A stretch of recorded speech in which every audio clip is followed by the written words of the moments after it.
good. That's a good sign. It's loading. Yep. Oh. There you go. Now you're live. And then.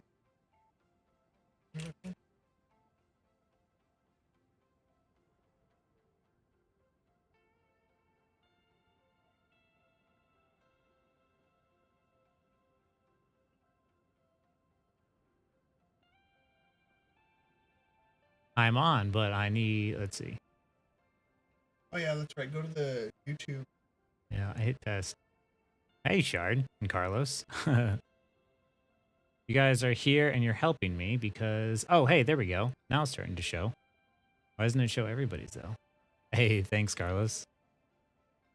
I'm glad you guys are. I'm trying to get myself set up to stream on both YouTube and Twitch. And so you're catching me now as I'm trying to see if I can get it working. So I appreciate the fact that you guys are here sending messages because otherwise I wouldn't be able to know if text is working. Hey, I'm happy to hear it, Carlos.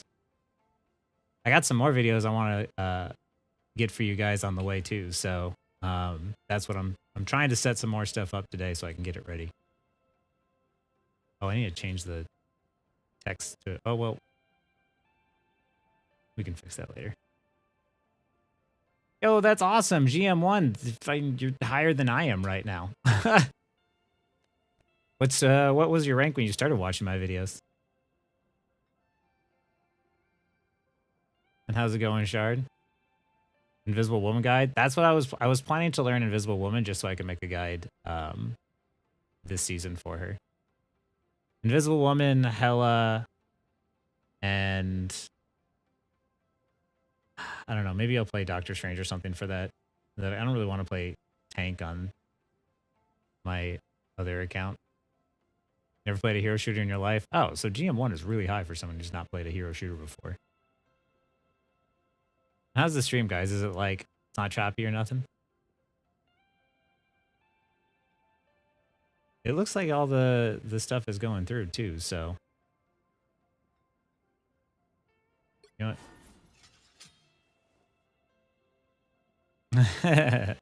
Well, I guess I could learn like Venom or something else. But I learned, like, the problem is, like, I learned the tanks that I really wanted to learn, so. Oh, Emma Frost, that was the tank. Never mind. I lied. It was supposed to be Emma Frost. That's what it was.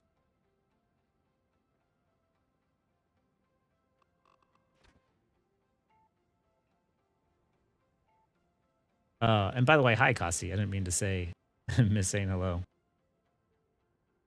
In the Hulk arc, I would, but like Captain Coach already has this whole identity around Hulk. I feel like I'd just be repeating stuff.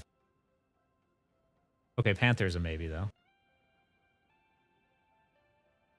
Then what, GM1's your max? Diamond 2 at the moment? Oh, well, then you'll get back to GM easy. Just give it a little bit more time. But I think this works.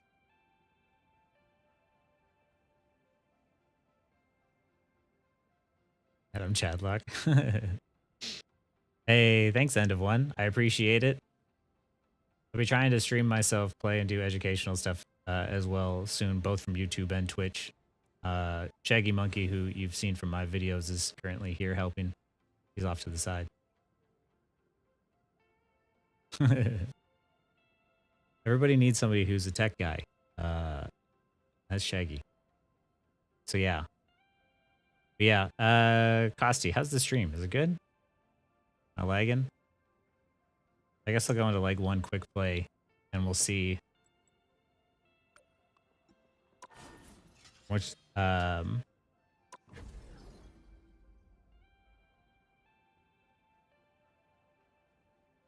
right? Cool. All right. We're going to test it out here and sweet, Kosti. Thank you. No, it helps having you be in both places at once because like I need to know that it works everywhere. So we're going to test it in game. Trying to make sure it runs. Let's see if they'll let me DPS. My mind is sharper.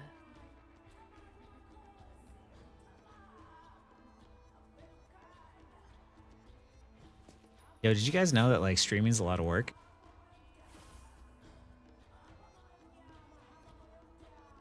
YouTube looks smoother. probably something with that. I could probably try and see if there's something else on Twitch to adjust.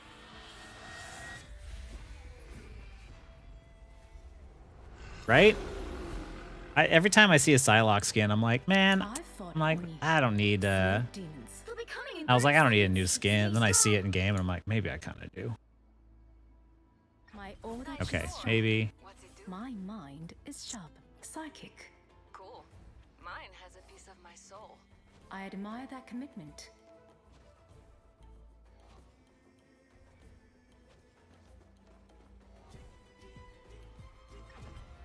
The battle starts in 5, 4.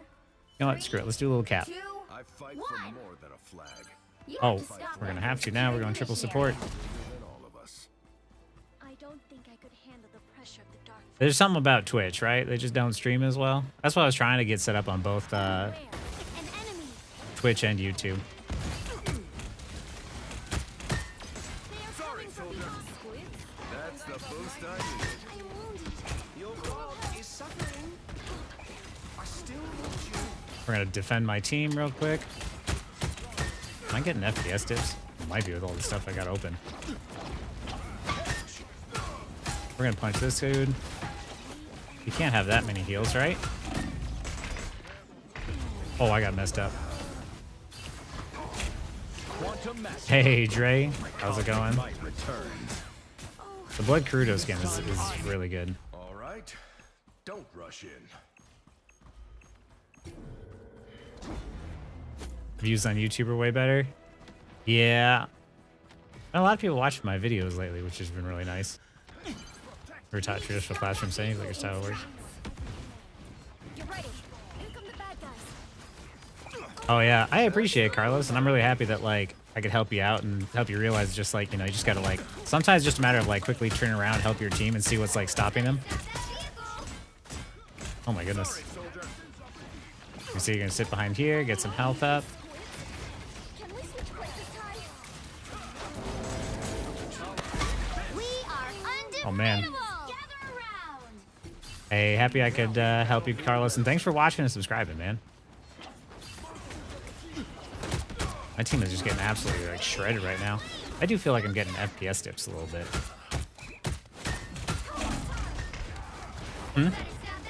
Yeah. How do I get less FPS dips? Us against the world. All right. Don't rush in. Streaming PC, essentially. Yeah. Well, there you go. So you guys heard it first. I gotta use the Google AdSense money and put it straight into a streaming PC now in order to make sure I can stream without dropping frames. That Adam has been lucky. I have been crazy distracted too, though. And Sharif, sorry, I didn't mean to ignore you. Do you teach or have you ever taught in a traditional classroom setting? Feel like your style of language reminds you of the pressures I've had? No, but I have had a lot of people tell me that I'm really good at teaching them things. So like, I think it's just something I just tend to do. I actually really enjoy teaching and like having people learn. Oh, I need to get out of here. This is dangerous. Because I like putting it in concepts in a way that people can like easily understand and digest. Oh, my team getting wrecked. I was out of the fight too long. These come in real handy. We are undefeatable. Coming through. Oh my goodness. That is a lot of damage. I'll be shipshape in no time. I don't want to go out yet. Gonna take a look at my team is here, and then I'm gonna go step on the point. I'm gonna see the Mantis. I'm gonna try and go for her because I know she doesn't have her ult because she just used it. I'm gonna go back to my team. Creatures obey Namor's every command. Okay, this Namor is just like, I'm gonna follow up on whatever my magic is doing, but I can't leave the point, which sucks. Okay, just follow up on her. Follow up on her. Okay, now that Namor is dead, now I'll be okay. Well, that's not good. Oh, I got a new follow. Hey, thanks for the follow there, Chris. Boost I needed.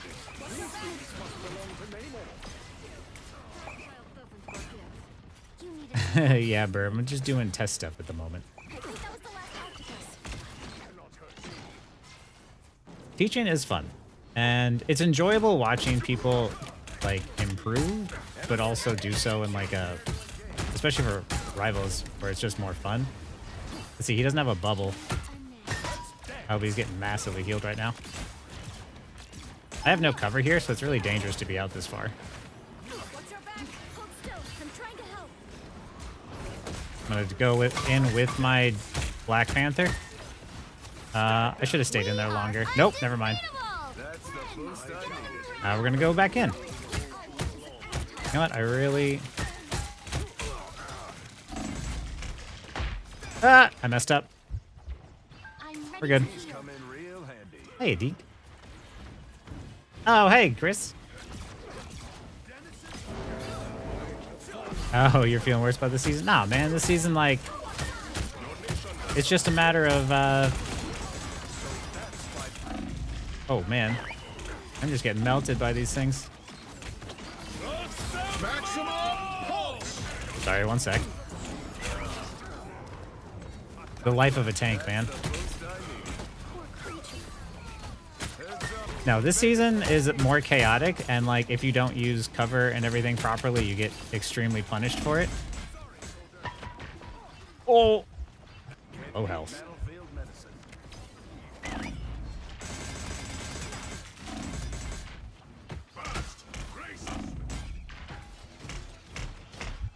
I really need that. Yeah, no, this season is much more punishing. That's the reason why it's doesn't feel as fun for a lot of people. Like, it's much more punishing, and dive can easily punish that. Oh, I'm gonna die. No, I'm not. But, so that's probably why, like, it's great for me as a dive player, but I also understand how to play against dive, being a dive player. Oh my goodness, my team is just getting absolutely destroyed. What can I do here?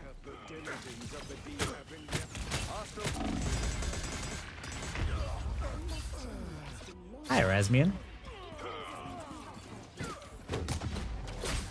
That's good, Shard. All I really want to do is have, like, people excited to play. Okay, I am not... This is one of those situations, if you ever... One of my common questions is, like, when do you swap heroes? When you're not getting value, or when your team needs help with a certain thing. Like, right now, they have 3 DPS.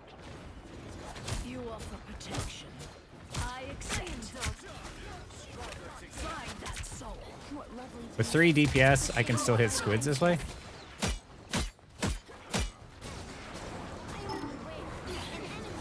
See, this is why I don't play hit scan. Rest easy now, my gelatinous friends. Well, the dive complaints the devs will balance the game back towards the slower planes. I think it's a combination of things. Like, there are certain things that are for sure really annoying, but like that to me is where like that BP just went in and got absolutely wrecked.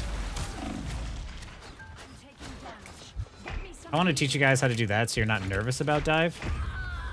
Because that's what should happen. Like, you see and know he's going to come in, and you're just like, I'm just going to kill you because I know what you're about to do. Hi, Codeine. Wow, there's a lot of people coming in from YouTube. There's 39 people from YouTube. Holy crap. And this is just a test stream, too.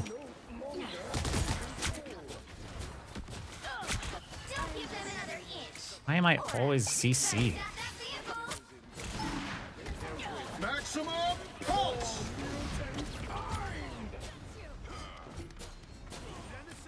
This is a dangerous spot to be in. I'm gonna ult to stay alive. We are undefeatable. Kill that Adam.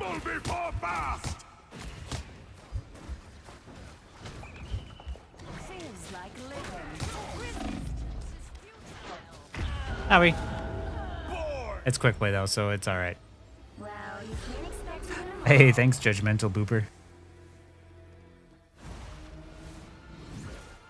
Oh, that's awesome, Chris. So you've actually seen my videos for, like, early on. Probably some of the earlier ones. I'm surprised at how many people have, like, honestly watched my stuff. Yes, I am streaming on Twitch, but it's Aaron_Robinson on Twitch. I believe. Yeah, yeah. Okay, wait. Because I don't spell it the normal way. There we go. I was like, wait, that's confusing. Yeah, I'm streaming both there. Oh, if you watch me enough, eventually, like you'll definitely learn Psylock. Oh, thanks, Esthaniel. Ah, thanks, End of One, for following on. I don't even know which one we're following on. New follow on Twitch. Hey, thanks for following on Twitch. Rank right now in season 2. What is it? GM3. The last time I played competitive though. When was the last time we played competitive on main? Yeah, was that 2 weeks ago? 3 weeks. 3 weeks ago. Those are the top 99.57% of players at the time. But I have an experiment I kind of want to do on this one where I'm gonna go back and jump into comp on this account like towards the end of the season. Hey, thanks for the follow there, Says. Here, I'll try to do a Psylock one while y'all are here. Hey, thanks for the thanks for that, Cezedo. Yeah, the algo has been really like kind of like getting me seen a lot more lately, which is interesting. Hey, thanks for the follow, Esthaniel.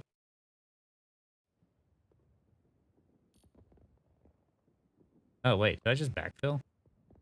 Oh, that's okay. I will not rest until We're gonna come in like the prodigal one here.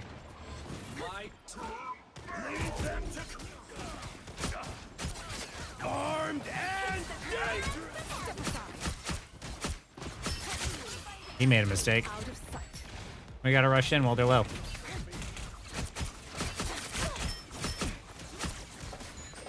She's isolated.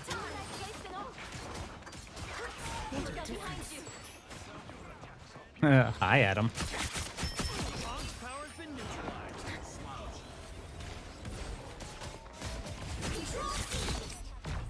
Hi again. Hey, it's Dan. Hi, Dan.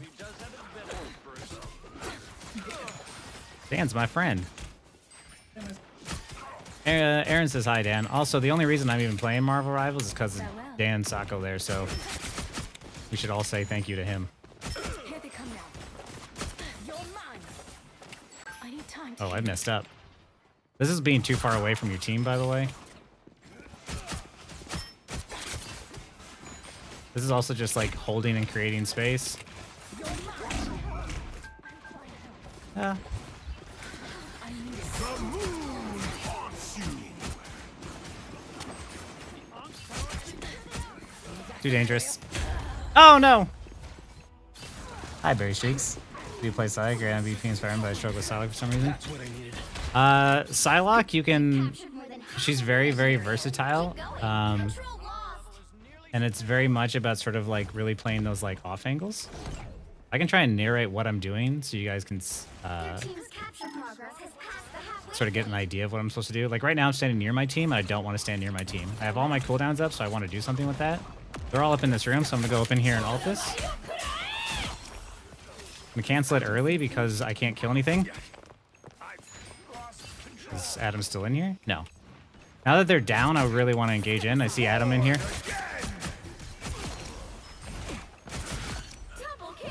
There we go. I can't kill anything in that ult, so I'm gonna look outside the ult. Armed and dangerous. Again.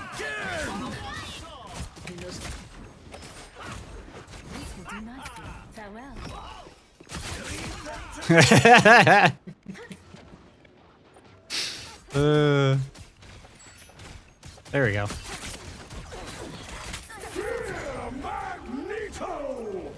He's low. We're gonna kill him.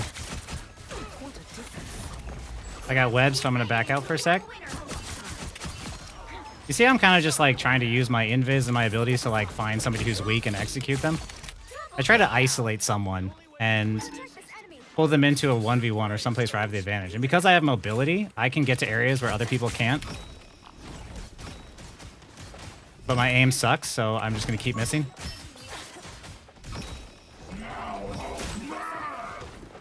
Don't mess with the amazing Spider-Man. out of sight.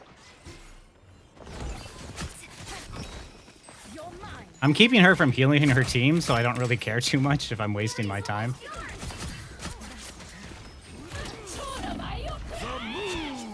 I did mostly stay alive.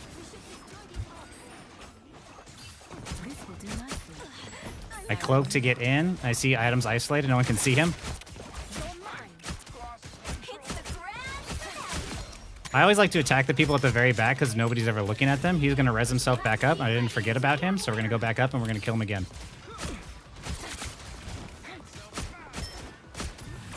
Or even if I don't kill him, I keep him isolated away. See how I try to, like, as Psylock, I'm looking to see people who are out of position and who I can punish. And I'm always saving an ability to get back out. Like I'm using a dash to get out, or I'm using my cloak to get out, something like that. It's very much like research management, resource management. I can't aim, okay? I rely on the fact that people aren't looking at me in order to get the kill. Just hide around the corner a lot of time and they just respawn there. Yeah, exactly, Abra. Like, that's what you do. You pretend to leave, and you do something tricky like that, and then you just isolate and kill them that way. I will say, you get FPS dips, but, like, it's playable, technically, but streaming PC would be better. Oh, yeah, we could do that, too. But we need the... We need the capture card. Everything's closed. Where do we get the capture card again? Micro Center? Okay, we can go to that. Let me see if I missed anything here. Hi, Evie. I'm glad that, like, the one time I at least, like, played Psylock there, it was just, like, it was impressive. And by the way, thanks, Chris_Kitty.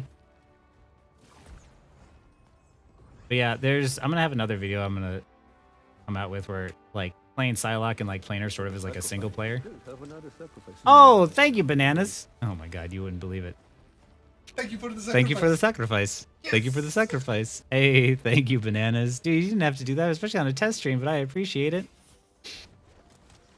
Her right click gives her a shield, so you basically just kind of, like, want to spam it off a cooldown. And every time, like, you are...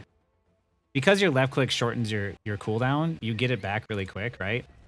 So let me show you. If I right click, it's 8 seconds, right? You see how quick it comes back? So if it's up against a tank, right? And I right click, I'm holding left click, I right click again.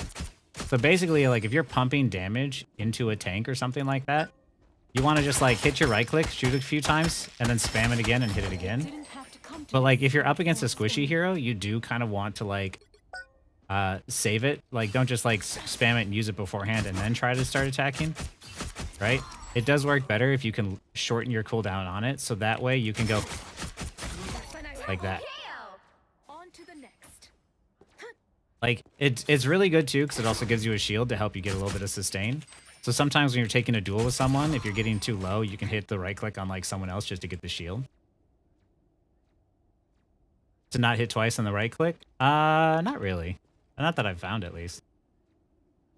This shit is bananas. This is bananas, man. I just expected to hop on for, like, a test stream and, like, see how things were going. But now it's determined that I need to use whatever Google ad money I get to, like, apparently set up a streaming PC, but luckily I have a lot of leftover parts. And I forgot to buy that one off a GPU off of eBay. How much for my coaching services? I don't think I don't think I have a coaching service right now, so I spend all of my time currently, like, working during the day and then trying to make YouTube videos or stream on Twitch at night, so no time for coaching just yet. Let me see if I missed anything here. I don't think so. If I missed anything in chat and it was a question or anything, please feel free to ever just, like, send it out again. I wonder if I can just... Is it bigger? No. Yeah, snapshot. Like, the game is not incredibly efficient. Oh, hey, it'll work. It's not optimized. And as someone... oh, wait. Oh, right. I should put my... That's my Twitch.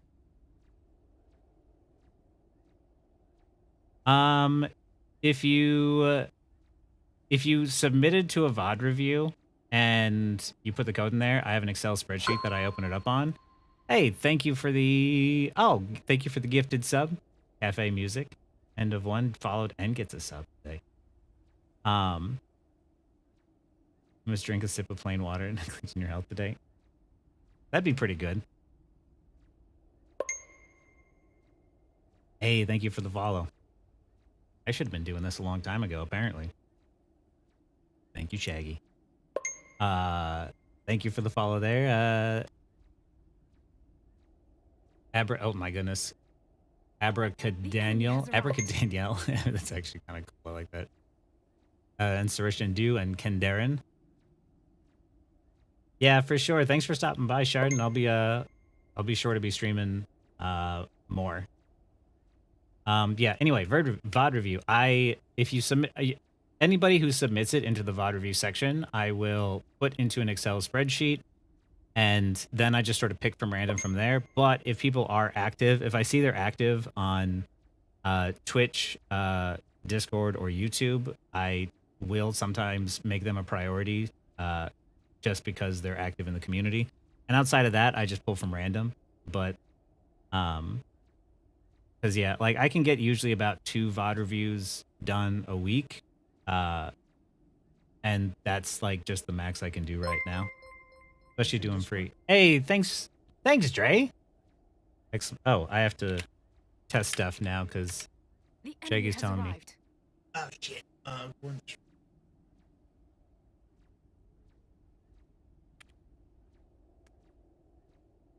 Oh, look at that. That worked. Thank you, Dre, for the bits. Thank you for the sacrifice. Please have another Hey, sacrifice thank you for the gifted subs, Erasmian.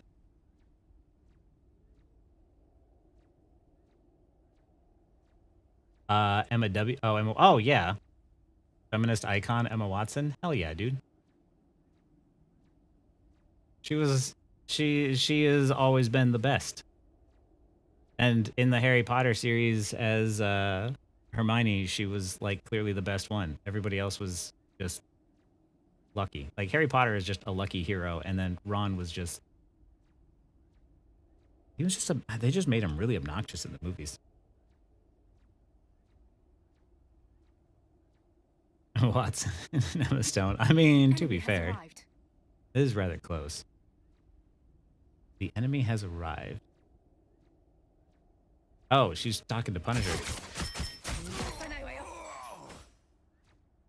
On to the next. But yes. Hey, thank you for the follow, Greenjoy Music.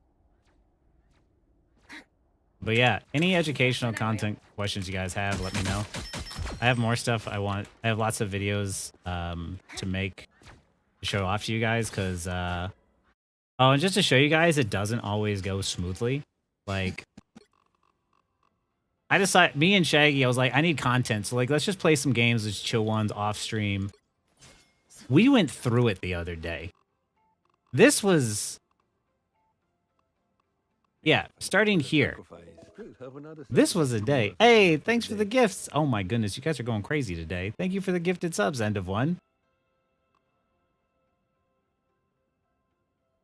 Oh, for going against Psy, yeah, your E makes you really, really hard to hit, and that can really like poke her down, especially when she wants to go invis to get out. If you hit that E, there's not much. Hey, thank you for the follow there, Elfkiss. Your E will also reveal her. And a lot of times with Psylock, as soon as you have to like wait and listen for that sound that she makes when she cloaks. As soon as you hear that cloak sound, she's about to engage super hard on you guys, and she's about to do the combo. If you interrupt that and turn on them during that moment, they basically just have to like get out, right? Like every diver and every flanker has this like repeatable gameplay loop where they try to engage, do their combo, and then get out. And if you interrupt that engage, they basically just have to leave and then reset. And there's that window after they have to reset of like 8 seconds where they can't do anything.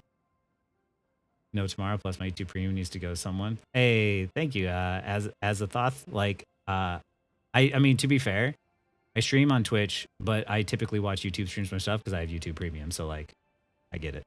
So I wanted to try and set up a multi-stream, but it's been like all day working on that. Hey, thank you for the follow. You can use this.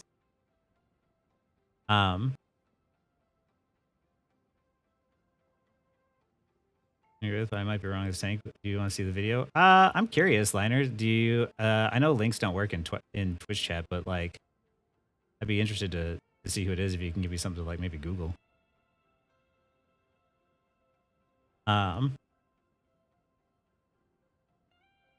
Yeah, when Psylock typically will use their cloak lots of times to like get out, to engage or to get out. Yeah. But yeah, I wonder because like, what was a game? There's got to be a game we went up against a flanker. You want to show them Which one? the five flanker? Oh, which one was that? That was on mid. Was that just like the pure chaos all game? Yeah, it was the first game that we had on. Oh, right. This one. That. Oh, yeah. This is. I don't know if this will work. Maybe.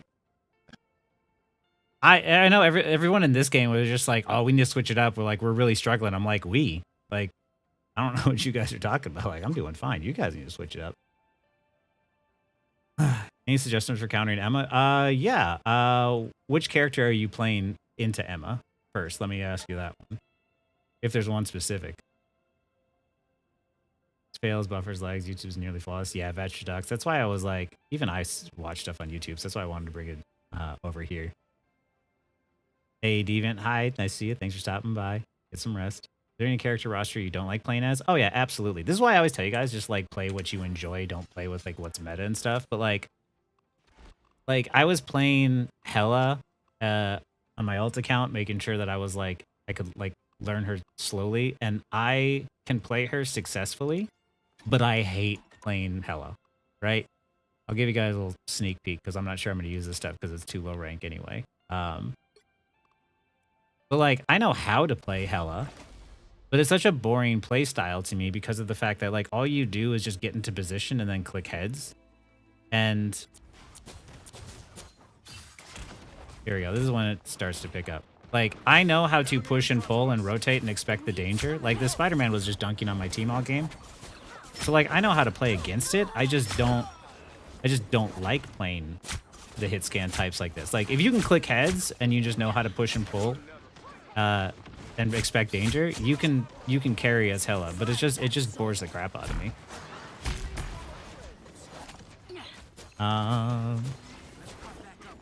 You play tank, so any mostly? Okay, if you're playing tank and you're playing into Emma, you need to bait that diamond form. And the moment you see that diamond form, literally just back up and wait until it runs out and then re-engage afterwards. Because that diamond form is going to be the thing that really counters you. And I've tried as Cap to like jump around it or dash around it. It doesn't work. Pretend and bait it out like you're going to go in. And then the moment she pops her diamond form, just back up and let it run out and then re-engage just a few seconds afterwards. Let me see if there's anything else I'm missing. So I don't RAR as Wolverine until I'm retreating. Yeah, exactly, Snapshot. Like, you want to save that defensive ability or something to, like, be able to get out.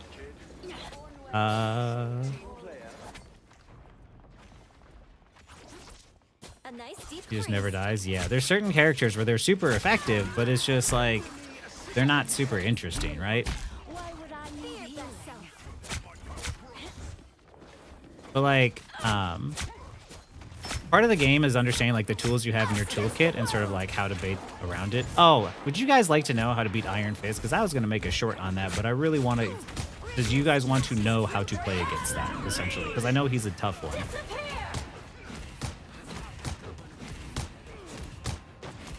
Okay, because like... Don't shoot the block. Exactly, Costi.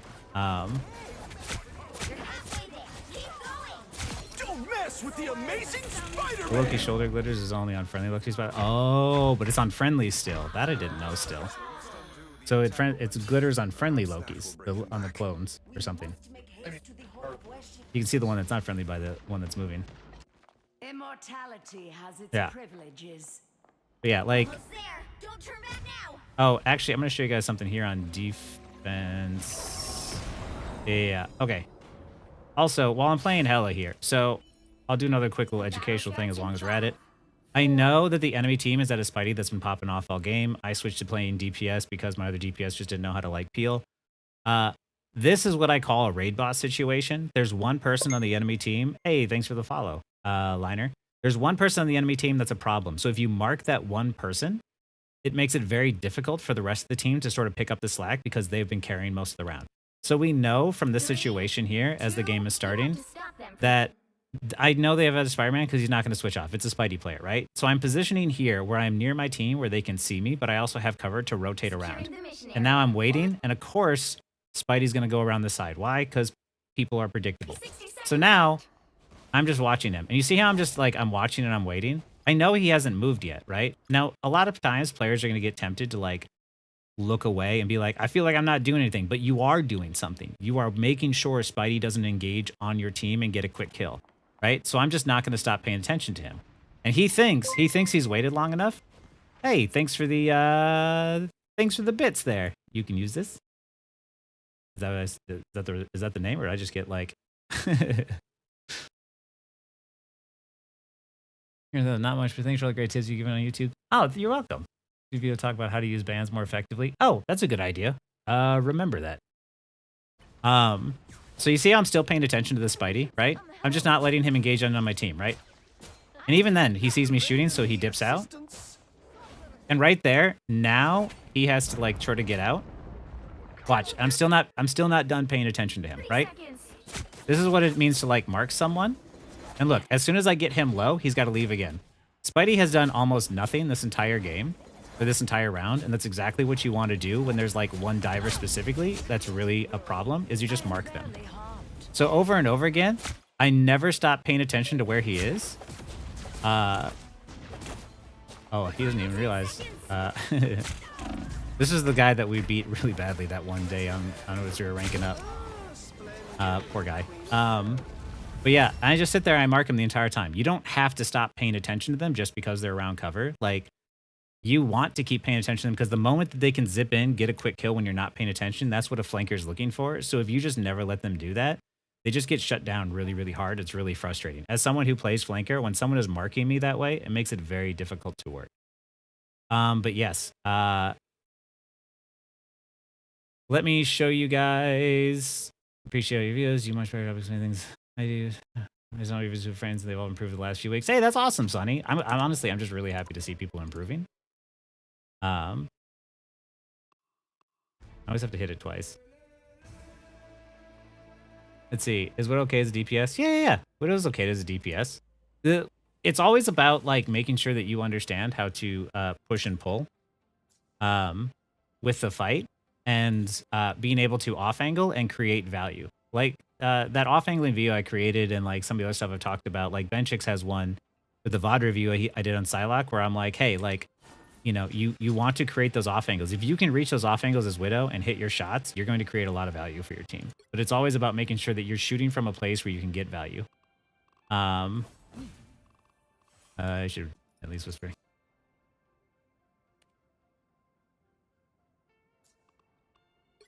Let's see. It was Nico.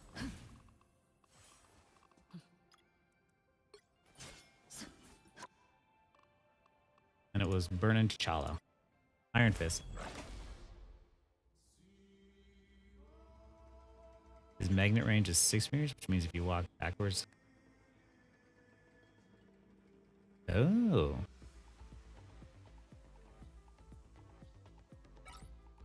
Very deep off angle. You might not need to. It's just whatever play you want to make. It's whatever play will get you the most value, right? You want to maximize your efficiency and your value, but like, what is that? Like, that's the part where skill expression comes in.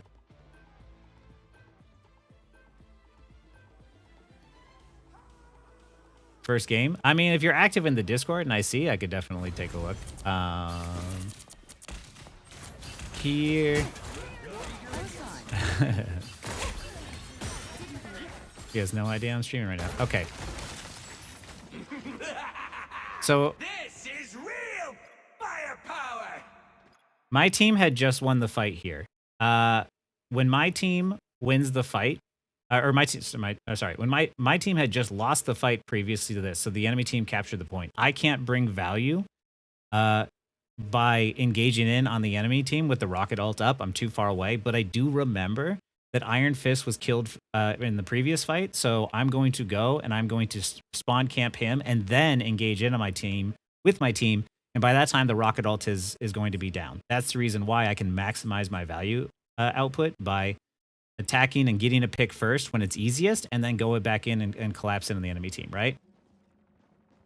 So here I'm waiting, right? I'm using that third person camera. And watch, I'm going to attack, and he gets low, and he uses this block, right? And now that he's used the block, and I baited it out, I'm going to wait a couple of seconds, and I'm going to re-engage in on him. Even with heals, he dies, right? And now, I know that even if she ults, if I just hit her, she's going to die because that's how Mantis ult works, right? But I want you to see what happens when... Let's find the Iron Fist.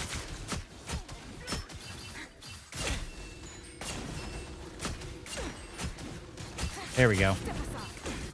When I can fight an Iron Fist solo, it's super easy. The problem is that my teammates love to shoot the Iron Fist.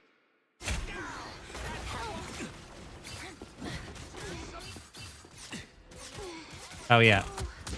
See how he blocks again and I don't shoot him? And he has to leave and he has to run away? Either he dies or he runs away. Look how much health, how much shield he got from his block, right? This is why, if you know that his block is every 15 seconds, you want to be able to shoot him, bait it out, and then the moment you pump a bunch of damage, stop shooting. Just literally just stop for just a second. And then he's not going to have another, like, whatever it is, like 200 health. But also, like, when he blocks and he gets that parry, I think he gets, like, a speed up, like, fist thing. So, like, you're buffing him when you shoot him and you get that block. But if you just collectively don't as a team, you can easily wipe him out. And by the way, Rise L, I didn't want to ignore you. I just want to say you improve a lot. Hey, I'm happy I can help you. 8 years of Overwatch has prepared me for Marvel Rivals, luckily. Yeah, and more squids can help him because he can just block that stuff. Like, it's hard to overpower an Iron Fist because of the fact that he can just go in there in a group, and if he blocks in front of, like, 4 people, odds are he's going to get that. What name you like to go by, especially you could be streaming right now? Honestly, you can call me Aaron, you can call me Death. I have quite a few different names, but either one is fine. You think you turn up your YouTube stream volume? Oh, yeah. Turn up my YouTube stream volume? Is there a way to do that? So that. So we might take out the your setting. The settings here. Yeah, go to filters on your limiter. Reduce the threshold a little bit. Go down to -6. And that might prevent the... Thank you for letting me know, by the way. Okay. Is this any better? Can you guys hear me a little bit louder? Are there any duelists that don't benefit from off-angling? I don't think so. Like, and that's something I was actually going to make a video on.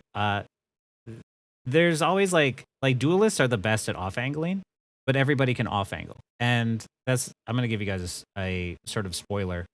One of my next videos, and very soon coming up, was going to be not to think about the game in such like a black and white way of just like, oh, like duelists off angles, supports heal, tanks control space and peel. Like, think of it more as if you have like a tool in your toolkit, and whether or not you can do something that needs to be done at that moment, right? Like, tanks hold space and can hold the objective really well, but if a support has their ultimate, they can hold the point down and hold the objective really well as well.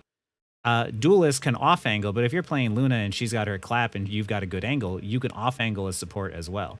So don't think of it as like, you know, tanks do this, duelists do this, supports do this. Think of it more as in that current moment in time, if you need someone to off angle and there's a support who can off angle, then maybe the support can off angle as well, like off angle and heal at the same time. If there's someone who needs to control the objective or hold it down, and the tank is dead or the tank is busy, maybe there's a DPS or support that can do it for just a smaller amount of time.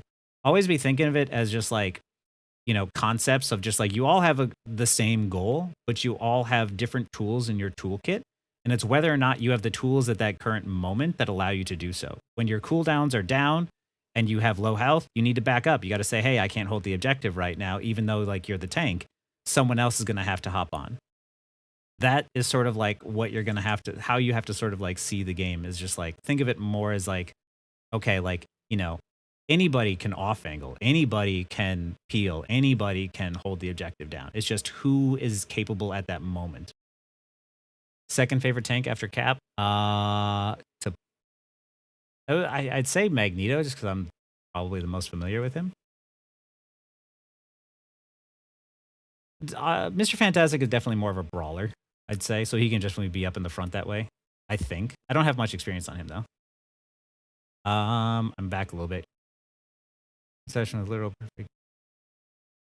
Still negative, though, Green. Just got a session of perfect yo-yoing of wins. Hey, man, to be fair, when me and Shaggy played the other day, we yo-yoed the entire day, and after like 8 hours, we got up one game. So it happens to the best of us. Like, don't let it bother. Like, sometimes you just have rough days. It's fine. You just queue back up again.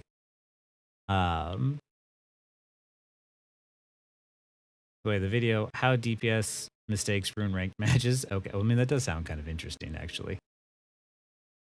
Wait, how DPS mistakes rune rank. I will say, in this video, I'm going to explain to you. Sorry, that was loud. I will say that as a DPS main, DPS egos are a little out of control, right? Because every DPS player seems to think that they're Necros, and they're not. So, yeah, as someone who wants to play DPS, I get out insta-locked by other DPS players who end up going like 6 and 8 the rest of the game. So, you know, I understand the frustration. So yeah, there's definitely certain Sue doesn't benefit as much from off angling. Like, it's one of those things where it's a concept, it's sort of a strategy, but like Sue, because she can pierce her shots, is best behind her tanks and sort of like brawling with her team, I think. But yeah, there's definitely characters that where it's just like you don't necessarily want them to off angle because they're better in other places. But it all just depends. It's all situational. How many characters do you recommend learning without being spread too thin, developing the mastery of character? Oh, this is actually a good one. I got asked the other day, like the best way to climb up, and I looked at something in season 0.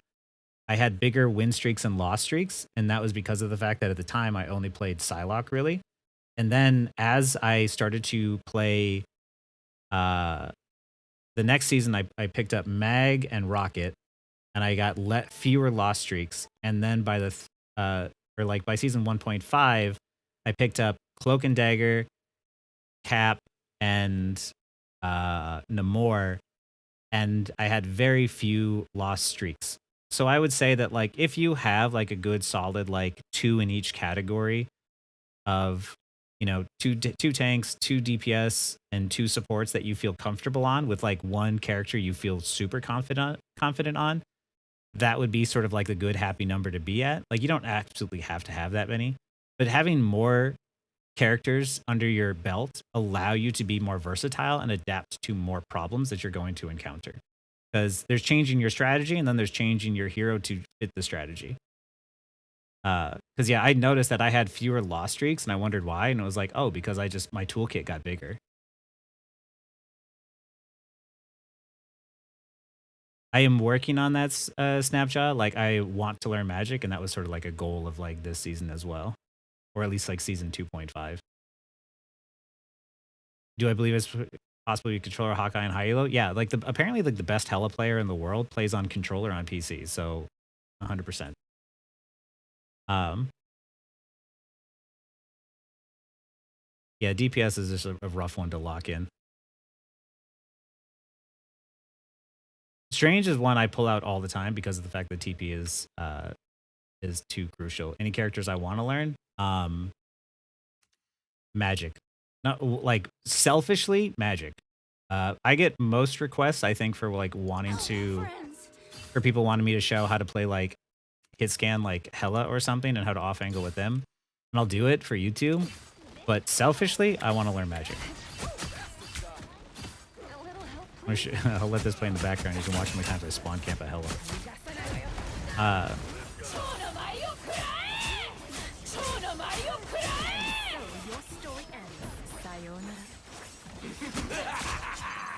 Let's see. Did I miss anything? There's so much more chat now that there's like 2 multi-streams, which by the way, hi everyone. Thank you for watching. Thank you for watching my videos and for watching me on Twitch and YouTube. And, oh wait, I missed one. I did miss one. What's the best way to remain unpredictable as well as dominant in my games? Basically, I'm silver and my aim is mindlessly shooting. If you get targeted in your games, that's not a bad thing. When you get targeted, it means a lot of attention is being focused on you. And as long as you live and you pull the attention of multiple people, you're still creating value. So like a lot, because that's sometimes what happens is like, I end up getting targeted and chased down, and I just try to survive. Because if I pull the attention of 2 or 3 people, it means that my team has an advantage. And also, Ardilla Bonis says, thanks to your videos, I'm watching my own replays. I've improved now in GM2. Hey, that's awesome. Wait, you're rank higher than, like, you're GM2 right now? Like, I think you officially passed my, passed my main because I haven't been playing. Well, crap. I might need to start playing again soon.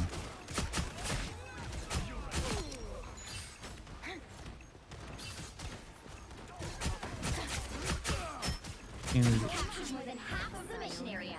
Keep going. Control lost. Best tips for solo queue and comp. I was trying to figure out how to guide my team to victory.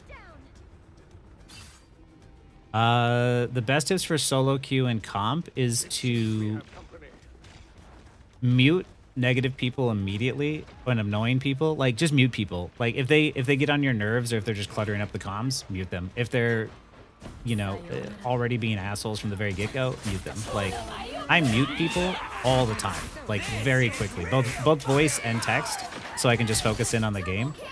And the other thing I would recommend is making sure that you are playing for what the strategy for what your team needs, not just the hero, but like what the strategy what your team needs. Which is like when you see me play Psylock, I'll peel for my supports, but I'll also then help my front line, but I'll also then take out the DPS. Like, the way that you win in solo queue is that everyone is trying to play their own game, and I see that, and I'm like, okay, you know, the DPS have a one-track mind, so they're just gonna like just dive in. So I can trust the other DPS is just gonna go off and do his own thing.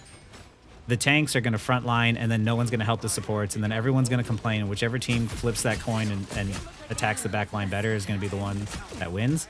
But because I peel and I pay attention to like who needs help, and I keep my teammates alive, I end up winning more games. Like, I don't selfishly play where I rarely get MVPs a lot of times, but I play around what my team needs, and I attack who the problem is, and that helps me win more games in solo queue. Like, and also cheeky strategies like you've seen me do here. I spawn camp this hella like 3 times because I was like, I spawn camper and then I go back and help my team, and I come back and spawn camper again. I just keep repeating that. Yeah, people will be toxic based off of the hero pick, and that's just people who just don't know how to play. Like, if you saw the toxic teammate video, like, that just happens. Psylock cult doesn't do less damage depending on how many people are in it. It's just she will swipe at everybody who's had at least, like, 1 attack on them, and then so if someone new enters, she'll attack them first. So the more people who stand in her ult, the less effective it is. So you generally only really want to use it on like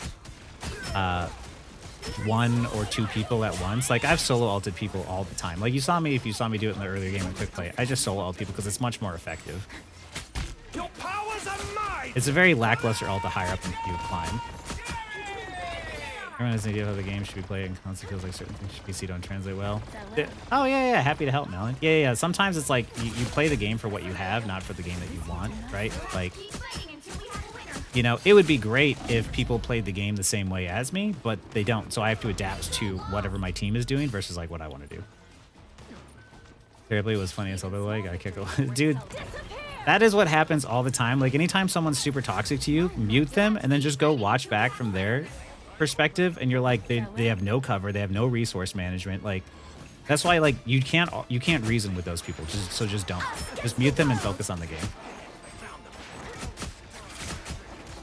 But how many? Me being live in 2 places has been. I have. Of course, that's 94 total people viewers. I can sometimes get And poke damage, being stealthy assassination, even kind of extra signs to look for decide which. Yes. If you're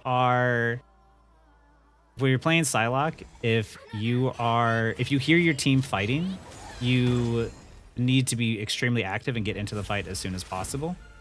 And if your team is stable and sort of like locked in place, like nobody's moving anywhere, and you have a second to like rotate around and you can do it quickly, then you can go and try and assassinate the backline.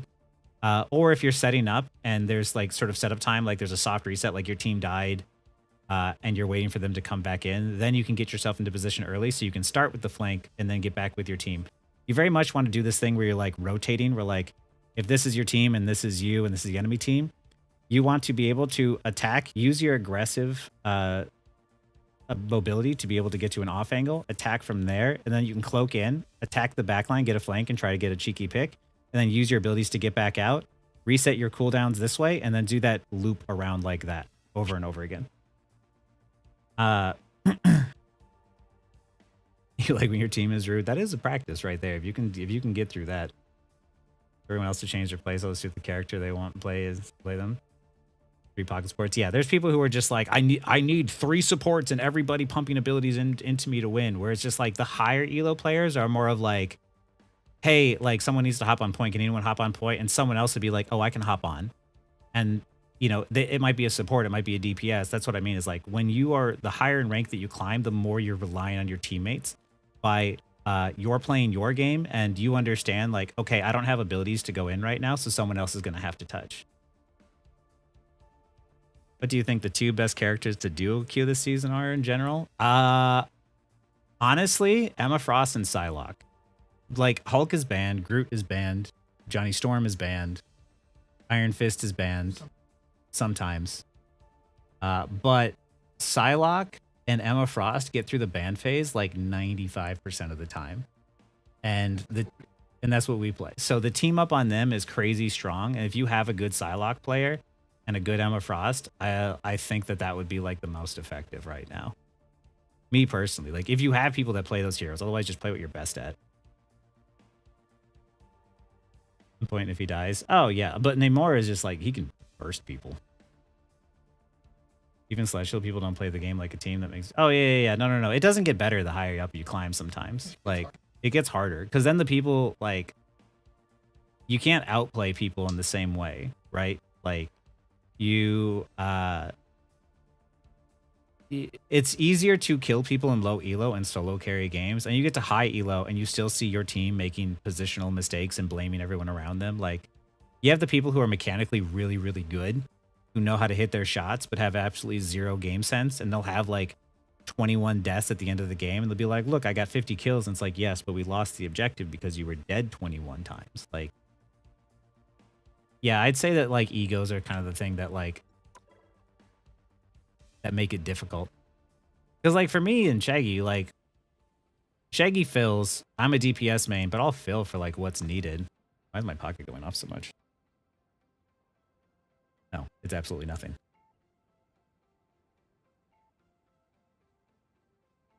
The counter dive, no, Scarlet has been... No, Scarlet's really good anti-dive. I'm glad people are waking up to that, honestly. Because, like, people were, you know, crapping on her. And, like, I played against a really brutal Star-Lord, like, a season or 2 ago. And, like, yeah, and Scarlet Witch just absolutely shut him down. We still lost that game, but it was barely. I was like, I should have switched to Scarlet Witch sooner.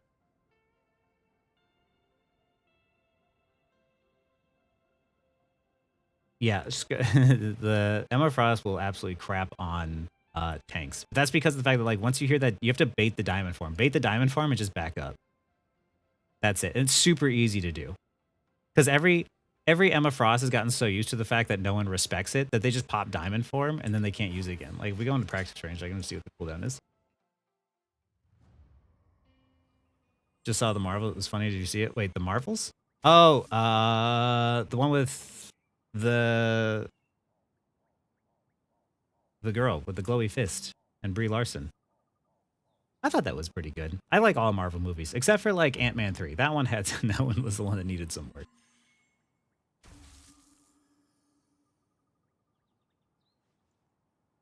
Scarlet Witch is very annoying.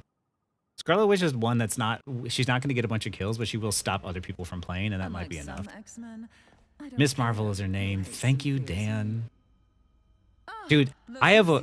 I can get past a lot of movies like sort of like, yeah, okay, it's not the greatest, but I can still be entertained. Ant-Man 3 was the first time in a Marvel movie I was like, I can't watch this. Kamala Khan, you are right.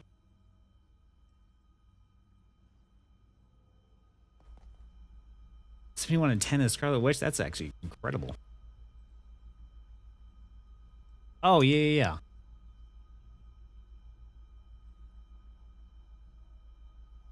Why DPS players are ruining ranked matches. Does that sound too loud to you guys, by the way?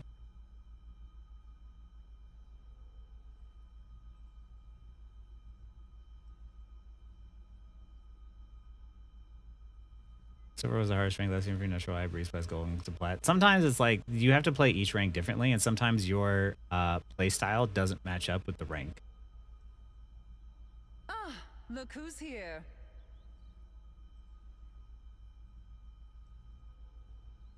Okay. Our Liz was always on the side that.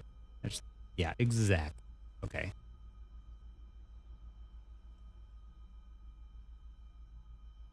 I like how Dan is talking to me from like 2 different places. Oh man, I hope I don't regret this. Okay, that worked. In other words, they're making it almost impossible to win most matches that I'm in that I lose. And I say this as someone who mostly plays a strategist or a tank. I'm a bit the cool dad, and I was a Grandmaster in Season 1 and a Celestial ranked in Season 1.5. And in Season 2, I've been playing around. Hey, thanks, Unclean. I appreciate it. We'll do a quick react to this because I'm gonna play it at faster speed because I don't know how to listen to people's voices without having it sped up anymore. Hi, JKS Crafting. Ah, look who's here.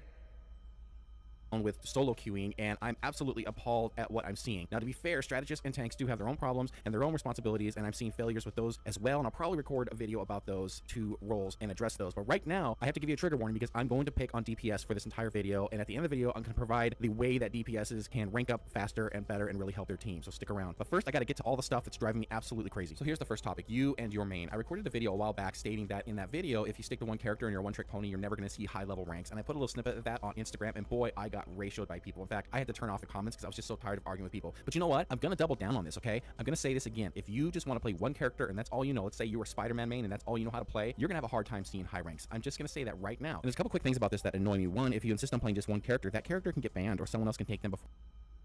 He is right to a certain degree, but also wrong. If you practice only one character, you will be really freaking good at that one character to the point that even when people try to counter you, you might learn how to play against it.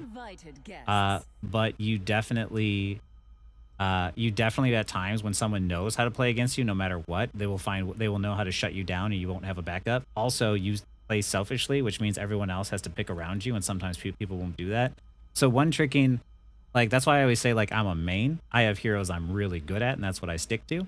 But I still flex for what's needed at the time because sometimes I don't always get to do what I want. Do you think it's unique crosshairs help with the aim, or is it just better to have a dot? I think it's all personal preference. I don't think crosshairs matter that much. Been sweatier than ranked. Quick play has been sweatier than ranked. I don't know why. And then what are you going to do? You're going to be useless for the team. I'm also seeing people throwing and selling because they didn't get the... There are some people that have like 500 hours. Oh yeah, that's impressive to me. And like I honestly, you won't see me crash out in ranked as often, but you will see me crash out in quick play. Character that they wanted to play, or that the only character they can play, and that's really annoying as well. So the next thing that annoys me is that you only want to play DPS characters. You don't want to play a Vanguard. You don't want to play a support, a strategist, and heal. You just want to play DPS. And so what I see in these lobbies is that 3 to 4 people are choosing duelist immediately before we even ban characters, and it's really annoying. It's actually... Hey, thanks for the follow there, Hibby. More than annoying. It's infuriating because the winning composition in this game is 2-2-2. 2 Vanguards, 2 duelists, and 2 strategists, and when there's 3 or 4 DPS characters, that throws off that combination, and the chances of winning that match pretty much are gone. Any chance of winning that match is just evaporated immediately when I see the character selection screen. It's so dreadful when I see everyone fighting over just wanting to play DPS characters. So stop doing that. And I know, particularly in Platinum, no one seems to want to play tank at all, at least in the matches that I'm in. Everyone wants to play DPS, even strategist, and so we're left with someone maybe who wants to play tank. Sometimes it's myself because no one else will do it. And as a solo tank, I will say, when the other team has 2 tanks, you get... I don't I don't get triggered too much when I see people in the pick phase. Like, don't do that. Like, if you see people not follow the 2-2-2, wait and see how it goes, and then go from there. I've legitimately won offensive push on Hall of Djalia in GM1 last season with me solo healing as Rocket. Look who's here. So don't immediately get too triggered when you see like the not follow the team comp. Like, you never know what's gonna happen. Like, at least give it a shot, and then when it's not working, then ask your teammates, could we switch it up? Getting double teamed all the time. I also see player That taught me a lot about the game. Hey, I'm happy to help you out, Jeff. positions where Penny is the solo tank or Thor is the solo tank, and those aren't great tanks to play by themselves. They just get evaporated by the other team immediately. The next thing I notice as a strategist when I can see the entire field and what all the players are doing is that a lot of DPS players treat Marvel Rivals like it's Call of Duty. They just want to go out and get kills, and they think that's what's going to win the match, and that is completely wrong. A DPS player... That's a plat problem. Every person in plat is going to treat it like it's Call of Duty. They're going to go in there and feed, but the enemy team is also going to feed too. For the most part, cannot carry. We have what we call plat math. Okay, it was true in Overwatch, and it's true here. Plat math is watching someone on your team ult 6 people when everyone is dead, right? Plat math is trying to dive in to the enemy team when you just saw both of your supports die, right? Like, and then blame everyone else. Like, this is plat math, okay? You just have to expect that when you're in plat, you have to play around plat players. Like, that's just how it is. Like, I don't expect plat healers to heal me like celestial healers, so I'm gonna play a bit more passively than I would if I was in celestial. Like, you have to adapt to the people that you're with. There's a trade-off between exploration and exploitation of new strats in this game. Yes, I think I agree. I mean, I think so. Which level of plat though? It sounds like lower. Yeah, lower tier plat. Like, it always shifts, but like the lower in rank that you are, the more you see stuff where you're like, I wouldn't have done that personally, but you see that shit Diamond too? Yeah, exactly. On Spider-Man. You know, Spider-Man gets a lot of kills, and he's having a great time. I've been in many matches where we've lost, even though Spider-Man got a lot of kills. I've been in matches where I've been killed by Spider-Man a lot, and we still Hey, won thanks the for the match. So follow. it's really frustrating when people approach the game this way. They need to understand this is a hero-based team shooter with objectives. It's not team deathmatch Call of Duty. The next thing I see DPS players not do that ruins ranked matches is they don't peel back to support their strategists, their healers, and the whole team is not going to get far if they can't get healed. And this I agree with. there's a lot of matches I'm in where you've got Venom, you've got all these divers just being ignored by the whole team. And I know tanks can come back and heal as well, but DPS has put out a lot of damage. They can be healed quickly by the strategist. And DPS are great at securing kills. When there are people that are diving your supports, just kill the people who are diving your supports. Like, supports have abilities to buff, sustain, and apply damage amplifying abilities. So, like, why not predict the diver who is going to engage in your backline and kill them first and then engage in them? I don't know. It's worked really well for me. I don't know why other people don't do that. Watch plat is closer to diamond rivals. Yeah, 100%.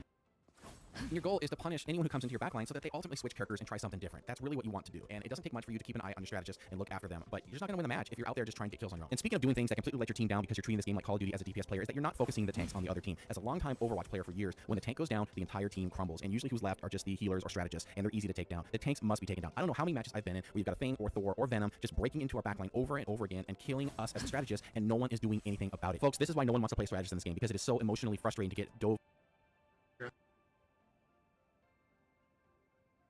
Is that possible? Oh, you'll figure it out. Shaggy's here to figure out everything. Over and over again by This I slightly disagree with, but I'll let him finish. Or someone over and over that kills you, and no one on your team does anything about it. It makes me want to throw my controller across the room and rip off my headset and just scream as loud as I possibly can. Of course, I don't do that, but it's very frustrating, and it doesn't make this game very fun, and I hate losing because of stupid things like this. This is not rocket science. Your role is DPS, damage per second, and guess who has a lot of hit points and needs a lot of damage taken down on them? Tanks. You need to DPS blast those tanks and get them out of our backline, and you also have to focus them on the front line so your tanks can continue to push the objective forward or hold the objective. It's that simple. Why people don't do this, I find staggering. I find more tanks ignored in this game on the enemy team by my team than I've ever seen before in my entire life, and there's no reason this can continue happening. Everyone needs to focus the tanks, and I keep telling the team, focus the tank, focus Thor, focus the hook, and yet the whole time they just uncontested keep coming back, wreaking havoc, and then pushing their team forward, holding the area, and winning the match because people on our team, particularly DPS players, have no concept of Judge, jury, blah. Yeah, okay. On this, he's... yeah, maybe we should be attacking these tanks. I slightly disagree with. Like, yes, sometimes you focus the tank, but you focus the tank when the tank is out of position and they made a mistake. You focus the tank when, you know, they've made some sort of clear mistake. Otherwise, like, you can focus the DPS if the DPS have made a mistake, or you focus the supports if the supports have made a mistake. What you want to do is try and push the supports away, so that way you can make the tanks weak. Or wait until, like, Thor overextends and then kill them. Like, yes, you do focus the tank, but I think he's not really being very clear as to, like, how much of a nuanced statement that is, right? Like, tanks want you to shoot them. But if that tank, imagine everyone focuses the tank and he absorbs so much damage that he gets down to like 10 health and then he gets out. Now your team doesn't have cooldowns as the rest of his team is about to engage in on you and then you die. So that's what they want to do. Me as a tank player, I want to dive in there and get as many abilities out as I can and survive. So that way my team will just naturally win because they just have more resources. You ban Spider-Man for just how annoying he is. I mean, like, I would ban Spider-Man just to make sure people on my team wouldn't play him, honestly. Like, I've had more bad Spider-Man on my team than I think I've gone up against.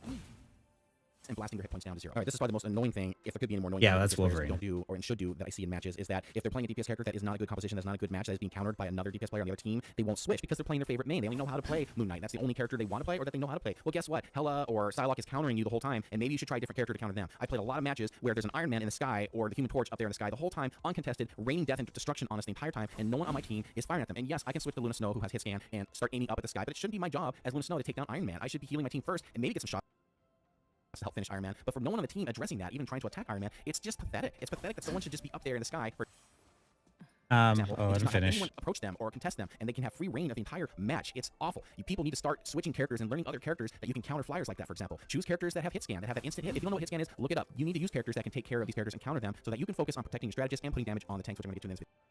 Partially true. Yes, you do need to switch, but they're switching characters and they're switching strategies. Naturally, when you switch characters, you're going to switch strategy no matter what because that's how it works. Like, switching to Namor doesn't mean that you've suddenly, like you can't do the same thing on other DPS. The way I play Psylock is I peel for my supports the same way that Namor squids would, but I just switch my strategy around. When you switch to Namor, you naturally switch your strategy around. You can play whatever hero you want almost into any team comp, but you have to change your strategy and adapt it for what you're going up against, right? Like, if you know that they have flyers and you're playing Moon Knight, then try and get cheeky picks on the other people that, you know, Moon Knight can access more easily or get better damage on. Like, where can you provide value? And, you know, if at the same time, if there's an Iron Man in the sky, like, yeah, he could switch to Luna. Like, you know, anybody can switch and do and mix it up. There's lots of things you can do. But yeah, yes, sometimes sometimes it's about switching heroes. Sometimes it's about switching your strategy. And you have to figure out what you want to do and what you can do. Because I'm totally cool with people one-tricking if they know how to make that one trick work. You know, we'll really have to see have to team frame that.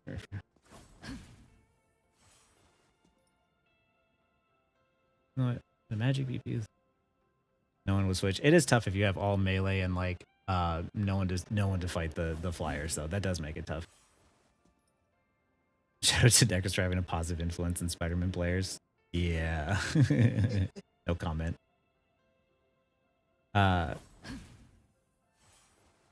Hey, thanks, Wapsix. Okay, we'll let him finish here. You DPS players, you need to be honest with yourself about this. You need to be honest with yourself about this. You can't aim. You know it, and I know it, and it suffers. The game suffers. You can't win a ranked match because you can't aim. Look, if you're playing Punisher and you can't aim, don't play Punisher. Okay, play someone else that you don't have to aim on. There's lots of other characters that operate so differently in this game, and it could be a better match for you in your play style. That's all I'm asking, is just to find a character that you're good at, and if you can't aim with that character, then don't play characters like Hela and Punisher that require precise aim. I'll tell you a secret, and it's really not a secret, but I want to win, okay? I want to win the match, and I really don't care what character you play, as long as you're good at that character. If you want to play Wanda, there's no shame in playing the Scarlet Witch, okay? People make fun of her or players that play her because it doesn't take any skill. I don't care. She's an amazing character. She does great damage. She's got a great team up this season, and if that's what it takes to win the match, then that's what I would want you to play as your strategist, so that way I can keep you healed and you can keep wrecking the other team and helping us out in a way that's going to be most productive to help our team win this match. That's what matters. It's about winning the game. If you want to play the favorite character that you want to play and you just love that character, stay in quick play. Don't go into rank because don't bring that nonsense in it. We need people that can switch and play the characters that they're best at and play the right character for the right job and win the game and have some type of advantage. Here's my final pet peeve that I see DPS players do to throw the match is that they don't have any sense of survival. So this game's all about angles, using cover, using a whole 3D dimension of the battle, right? And I see a lot of DPS players just run out down right in the middle of the corridor, again, like you're playing Call of Duty and you're in some type of building or something, and you're not using any angles and you have no survival instinct. Okay. I know that he's complaining about DPS players, but I want to point out something here. DPS players just her cloak's shots are auto aim, right? This is a Hawkeye right here out in the open, right? The payload is here. Run out down. We can see that he has teammates that are already down here. He has, looks like the thing or something is like there, who was full health, but he no, okay, wait. Is he? I can't tell which one he is here, but he does not need to be on the point, and he shouldn't be on the point. He's also applying damage to the Hawkeye when, yeah, it is the thing. It is the thing. He should be hugging the right wall, trying to apply heals so he gets his ult up faster. And instead, he walks in closer And watch what happens when he walks in closer and now he's on the, like, he doesn't need to be on the payload. If one person's on the payload, then the payload stops moving. And with the thing there, that's who should be stopping on the payload. But because of the fact that he walks in, he gets ulted by the thing, and he gets ulted at 97% of his ult. If he stayed back and he wasn't on the convoy and he let the thing stay there, he would have stayed out of the LOS of the Hawkeye, and he would have been able to heal the thing so that when the thing did get ulted, he could have ulted onto the point and keep him alive. I don't say this as a strategist. We have to have a survival instinct because we're constantly being dive bombed by the enemy team. We are the priority number one. Like, don't get me wrong. I understand the frustration of supports, like, in this season. Like, you're probably not used to the change of the fact that now you don't have support ults as often and the abilities don't bail you out as easily. So now your positioning mistakes are going to be punished. But this right here is one of those situations where I see someone like venting and I understand the frustration. But that was a very big positional mistake to die with 97% of your ult. Like, that, don't do that. When you see you are at like 85% of your ult, you need to stay alive because you might need that ult. Surviving is key. So we need to watch our angles. We need to know how many players are on the field. We need to know what ults have been used or what are coming. We need to see these things before they come. And as a DPS player, just look around and see if your team is there or not. And if your whole team gets wiped except for you, that's not the time to use your cooldowns and try to get one kill. If you can escape and regroup with your team and not feed the enemy, that would make a huge deal. And there's no shame in retreating back to regroup with your team. Without minimizing risk, maximizing effective role players, this doesn't mean sitting. Have a good escape to get back to your team. So stop throwing. Is not even class solution. Yes, Philip. These are the three things that you 100%. prioritize if you want to rank up quick and really be a great DPS player for your team. Okay. And these are in no specific order. These are just three things you always need to be looking for, and maybe you'll decide which ones you want to do more than others. But it is very situational because this game is very chaotic. Okay. So here are the three things you must be looking for at all times. One, look for an uncontested DPS player. If it's a Moon Knight up in the corner that's just wasting your team with the Ankh, or if it's an Iron Man in the sky that no one's shooting at, those are good examples of uncontested players that need to be addressed. The second thing you need to prioritize anytime you can is to focus enemy tanks. You must take down the enemy tanks. That way, the rest of the team will fall pretty quickly after that. I guarantee it. Don't worry about strategies That's too first. vague. They are squishy. You will get them quickly after you get the tanks, all right? And number three, protect your healers. Always be looking out for your strategists and make sure that they can heal you, and most importantly, your tanks. If you want to win battles and capture points and move things, these are the three things you always need to be on the lookout for. And I guarantee you, I can promise you, if you do these things, you're going to be a better player. Yeah, exactly, and Ned. appreciate it, and it's going to make a huge difference for you. So let me know what you think. Okay. All of it. Do you disagree with it? It's going to make a huge difference. The reason why that he was, what did you say, Liner? He was Celestial. I'm gonna check. I'm actually gonna scroll up because this is gonna be interesting.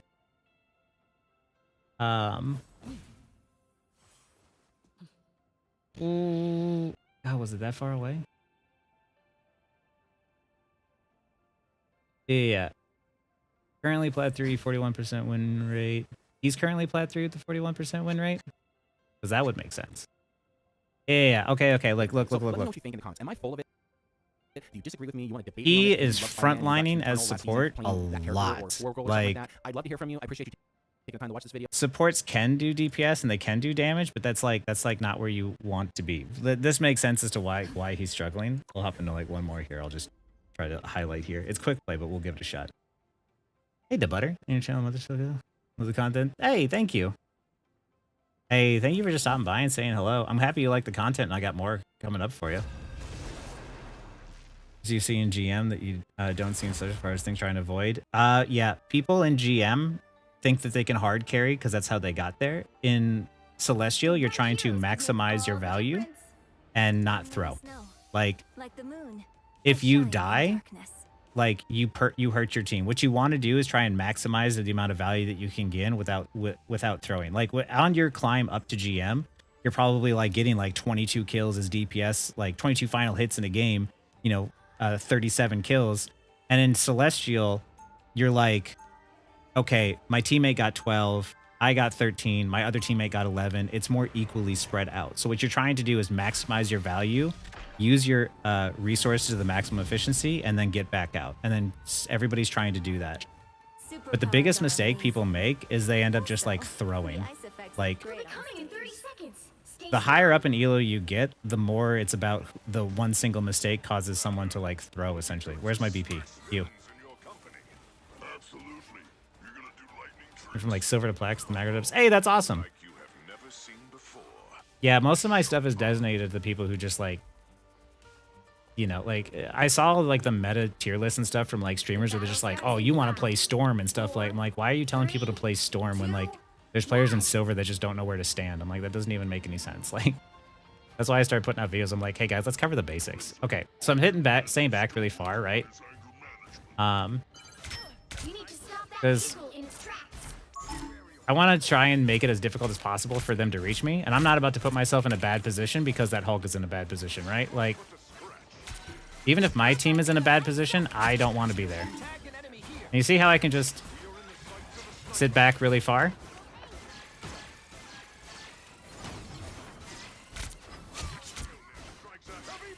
I'm gonna rotate around cover here. I'm gonna keep myself alive.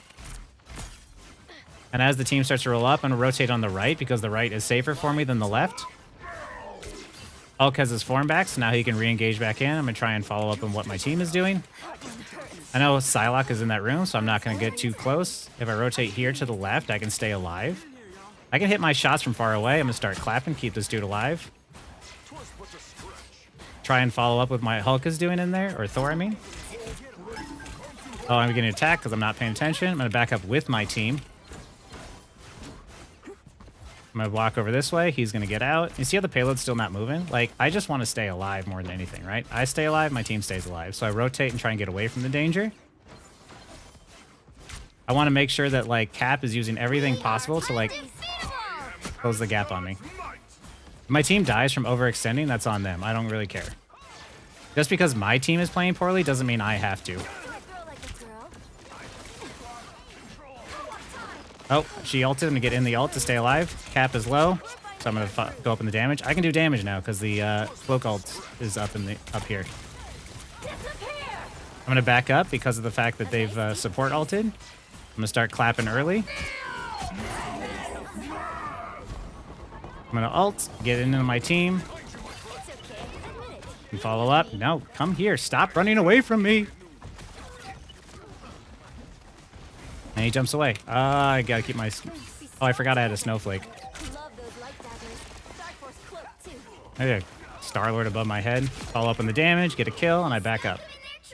And see how, like, as long as I rotate with the danger as support, and I'm staying away from the front line, like, what that dude was doing wrong is he was always up at the front line, and that was what was causing him to get less value. I can get maximum value by doing this. Throw out an icicle for free, let's just see. I can't see. You see how I'm near cover? Even though my team is in danger, I don't have to be.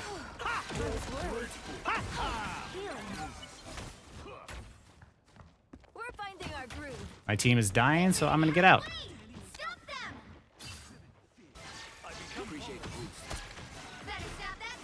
See, Cloak should have just left. But you see how, like, my team is dead? I don't have to be dying. Just because my team is making mistakes doesn't mean I need to make mistakes.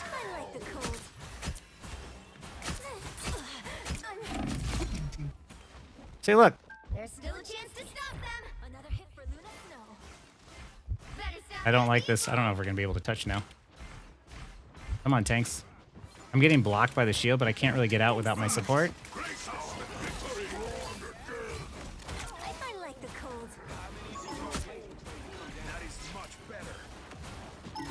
Oh, I need his help, my team. Sorry. I'm trying to read chat at the same time, but I haven't died. The longer you're alive, the more value you bring your team in, right? Imagine I got staggered there and I wasn't able to get the pick on the Mantis. Stand still so I can hit the clones.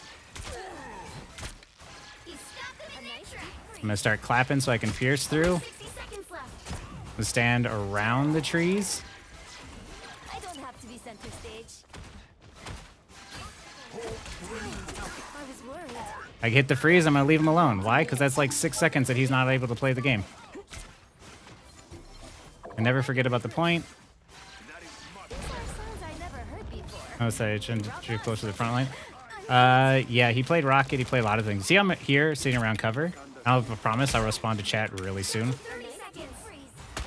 See, I'm like near this cover.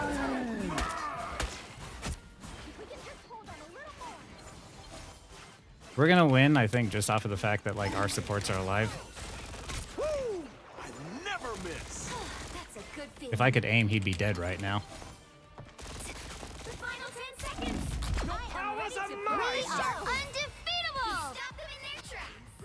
I'm gonna damage boost because there's nobody else here but the Mantis, so she can die. I'm gonna damage boost this one now. He might have Groot ult, so I'm gonna back away. There you go. Never died. Push forward my team, back up with my team, play around cover. Like, hey, thank you for watching my content, Sam. I'm gonna go back and check the chat now. Oh, give me some good peel. Yeah, but it's also like I'm staying in good position where he can get to me to peel. YouTube versus Twitch 66 Grim. I know you're scared. Call everyone to hit the tank. Yeah. There are sometimes you want to call out and say hit the tank because he's low or because they're out of position. Like, their opponents are the most fun to watch. Yeah, like when you watch my content, like a lot of people are always thinking like, oh, I need to have better aim. I need to be an aim trainer. It's like, no. You need to think about what the enemy team is going to do and predict it. And then when you predict it, it's much easier to hit your shots. Fast-paced chess, exactly. How big of a difference the different elos? Only a casual rivals player at gold rank? I'd say it's pretty different. It's just everything is much faster and much more efficient, right? Like you're trying to maximize your efficiency. In high elo, a single kill will win a fight. Where in low elo, everyone's going to be dying all the time. Lillian shot luck DPS first and then swap later. True, but it works most of the time. I mean, it's true. All right, let me just catch up on the rest of the chat here now. And then I might be hopping off here soon because this was just to do the test stream, but I'd say it's rather successful. We have 75 on YouTube and 22 on Twitch, which, by the way, thank you all for being here and thank you for watching my content. Like it's really fun making videos for you guys, even though I have no free time anymore. You do need to aim to play Hella. There is that. I can't aim that well, so I don't play characters that aren't super close. Can I pin my Twitch link in YouTube? Oh, I can do that? Damage stores loading up from a mobile team can't make sense. Rocket has really high damage. It's just about like where you can do so safely. Like I'm not saying you can't ever frontline a support, but if it's gonna cost you your life, it's not worth it, right? Like if you can get in there and do damage, for sure, get in there and do damage. But if it's gonna cost you your life and you're gonna die with 97% of your ult, it's not worth it. Do you think it would have been better if you went towards the point while fighting with Star-Lord? No. My best thing is like I'm just trying to stay alive. Like my thing is I'm trying to stay alive. If they're not moving the objective, I don't have anything I need to worry about. I knew that he probably wasn't going to kill me the more I played around around my cover, and I thought I could kill him without using my ult, but it was all right. It all worked out.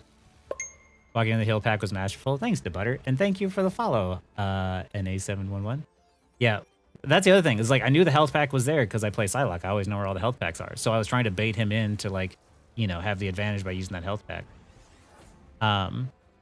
Rotating. Is that rotating away from the danger? Yep. What you saw me do there was like I was pushing and pulling, but also rotating away from the danger. As Psylock was coming in on the left, I didn't want to be staying on the left side anymore. I wanted to back out to the right because the right was safer. So that way, if danger starts to move in quickly on me, I have some way to get out rather than thinking to myself and just reacting of like, oh, I need to get out of here, but there's no time, right? You don't want them to collapse in on you. You want to rotate away. But I was able to carry the game just by like being alive. Like, and you also saw that like I don't think I ever hit tab a single time while playing. Like I generally don't ever hit tab. I don't ever look. Like I can look and see what's happening in front of me. And when I see my teammates dying, I'm like, I'm just gonna walk away. Like I don't need to hit tab. I don't need to see who's feeding or who's doing what. Like I can see what's happening in front of me. And I will definitely try to stream more. Shaggy Monkey, a duo partner that you've seen, he's here. He set all this up. This is what Shaggy looks like. He is helping set up so that way now I have YouTube and Twitch running at the same time. But your Wish version of Whip. this is he's my version of Whips for what Tim the Tapman has. He calls himself the Wish version though. I didn't call him that. Can I say my opinion? Chrono Shield cards again? Yeah, I mean like I think that Chrono Shield cards are a band-aid solution to a greater problem of the fact that what makes people frustrated isn't losing, but not understanding why they lost, which is the reason why I'm creating videos. Like, I made videos because of the fact that what makes video games fun is understanding why you lost and how you can do better. And when you die and you lose a game, at least you know, like, oh, I know where I made mistakes and what I can do better next time, so I want to play some more. Like, Chrono Shields are just like, yeah, it negates a loss, but the problem is that if you don't have Chrono Shields, you're still going to be frustrated by the loss. What you need to do is implement something into the game that offers a safe environment, which teaches the players how to use natural cover, what rotations are, what off-angling is. Like, if you teach players how to do that, they'll have more fun, and you don't need to worry about losses being painful. Purpose. My favorite results from Dota where I train bot only fights when certain standing. Yeah, like gameplay done with a purpose, gameplay done with a plan, like that's what matters. Well, your videos are the most helpful to someone like me who is new to Hero Shooter, play games online since Quake World. The team dynamic, least in quick play, has been hard to grasp. Yeah, it's hero-based shooters are just a different sort of breed, but like once you understand the macro side of things and like when to push and pull and where the danger is and how to use your resources, all of a sudden it gets pretty easy. Like to the point that you could hop me onto any character and like I'll still perform well. I perform best on Psylock, but I can play other heroes almost immediately because it's like I can still understand when to rotate. But when it comes to push and pull in a match, I always want to go for it, but the advice is super helpful. You get golden as a new player. Hey, that's awesome, Judgmental Booper. We'll get you even higher. Fighting games have a similar problem. See, I love fighting games. I love fighting game players in the fighting game community, and I love Third Strike. Like, what kind of dev thing would you implement if you were not ACO and alternate to teach new players how to play at a high level? I would put in challenges, right? Like, one of the most annoying fucking things in the world to me, sorry for cursing, one of the most annoying things in the world is watching people die to snipers, right? So I would create a PvE challenge in which you go up against snipers, but they're very like, they kill you very quickly if you stay out in the open too long. And the biggest problem that people make when playing against snipers is peeking the sniper twice from the same spot, right? The way you stay alive against snipers is you don't peek them, right? Don't peek them from the same angle. Because, like, watch what happens. Like, let's say we're going to look at Black Widow, right? People like Doom always overreach. People like Let's say us Luna have to put pops her themselves head around this corner, right? And then she pops Boys, back, here they come. right? And then she pops back out again. You know what the Widow's doing? Sitting still. So if she misses the first shot, and then you pop your head back out again, she's going to hit the second shot. If you peek the Widow from the same spot, she's going to eventually hit you. So what I would do is I would create like different PvE sort of challenges that teach you, hey, rotate against snipers, you know, like don't peek from the same place twice because then that sniper's already looking that direction. Try a different angle. Like I would unintentionally get them to learn without actually teaching, without making it educational. That to me would be like the fun part. I'd be teaching them like, hey, here's your natural cover. This is where it's safe. Use the advantage of this. And then rotate there when the enemy has to reload. And then you take those lessons from the PvE challenge and you create like a time challenge even from it. And then those players will naturally start to implement those things into the rest of their gameplay with PvP. Like that to me is what I would do if I was them. some bad guys. Repositioning is a good lesson. Yeah. Like in the purpose of achievements, daily task, achievements, kind of. Daily tasks, not so much. It's just like, that's just like pumping numbers, and I wish it was more intentional. Love a Widow video as well, one of my favorite characters as well, super slept on. I think she is, but like the problem with Widow with me is I can't aim for crap, man. Like I am not a sniper. I play Psylock because of the fact that like this is where Psylock aims from. It is much easier to hit someone that's this close than it is to like hit someone who's far away from me. Will I ever do a video on flying characters? 100%. One day, maybe this season, I will try to learn. I need to make a list of like the ones that I need to cover, like Magic, Flyers, Emma, Hela, the pulse of the game. I'd say that's a good, accurate way of saying it. Showing a little when it comes to. Let's see. I think I covered everything here. Also, possible can we get another Invis or Human Torch bot breakdown? Possible. Let the Invis breakdown help me a lot, but normally. Main Torch would love to break down him. I need to learn Torch, but he's always banned, so I just never bother to pick up the ones who are like meta. I like to play the characters who are like off meta because then they're not banned and people don't know how to play against them. Should be my overall strategy to play against Hulk, Iron Man, and Namor as tank. Is this in rank? Because if it's in rank, I ban Hulk every single game because of the team up, honestly. And I think against that, Hela works really good because you can burst. Hey, thank you for the follow, Lock. Hela, you can burst the tanks really good, and you can burst the squids and burst the Iron Man. Do you think solo tanking healing is an experience worthwhile? Healing, not so much. Tanking can work, but it depends. If you're losing space and you're having trouble like gaining space or holding the objective, you need 2 tanks. Solo healing can work if you have like a rocket just fucking pumping orbs like 6 miles back. But the problem is like if you have one diver on the enemy team that knows to target the rocket, you guys are going to be screwed. Hey, thank you for watching my content, Lock. I'm really happy you guys like it. Adam Warlock team up? Busted. Look forward to the Rocket video. That was like one of the first videos I made. Dan is one of the reasons I played Rocket, because he played Rocket, and I was like, okay, I apparently got to play Rocket. And then I learned he's actually like busted. He's been busted. Yeah, Dan needs to play with us, but he's been playing the vampire castle right now. Revive comp is nuts because like if you watch my videos on like the numbers game, because of the fact that numbers are so important, revive comp is what makes it kind of busted. Can you imagine if there were like if we played Star-Lord, Rocket, Adam Warlock, Mantis, and then maybe a good solo tank like Meg or something. Like copies of the Warlock? No, because we have too many supports then. And then oh wait, not solo tank. We have like Emma Frost and Captain America. I mean, We're the same age. Yeah, we're all getting old. That one quick play educational content super helpful in just a couple of minutes. Oh, happy I could help you with that. Your content wise by using stream clips or YouTube. I need to learn how to maximize my content efficiency by doing that. That's what Shaggy Monkey's helping me with because of the fact that I'm trying to create as much content as you can for you guys. So like weekends are normally like I record 2 VOD reviews and like 4 videos for the week, and I edit them and I do everything as much as I can, and then I schedule them for the week, and then I try to stream on Twitch and stuff at night. And now Shaggy Monkey's helping me set it up so I can do it here on multi-stream. Oh, and also Megaloo Maven asks, what's your opinion, Mr. Fantastic? General tips. Mr. Fantastic, I don't have much on him because I haven't had much experience on him, but he's really good at like not dying, so he's really good at brawling up front. But he's also really good at peeling. Like he's very definitely one like an anti dive. So don't just pay attention to the front and smashing, punching the tanks. Be ready to like shield your back line and dive or counter dive the divers. I need to pick up a lot of these heroes. There's a lot of heroes that I want to learn. Mr. Fantastic mostly because he's Luffy in Marvel form, so See him get banned in your lobbies? No, you probably see like Spider-Man get banned in your lobbies, but like Torch is banned in every single high elo game. He never gets through. Torch, Groot.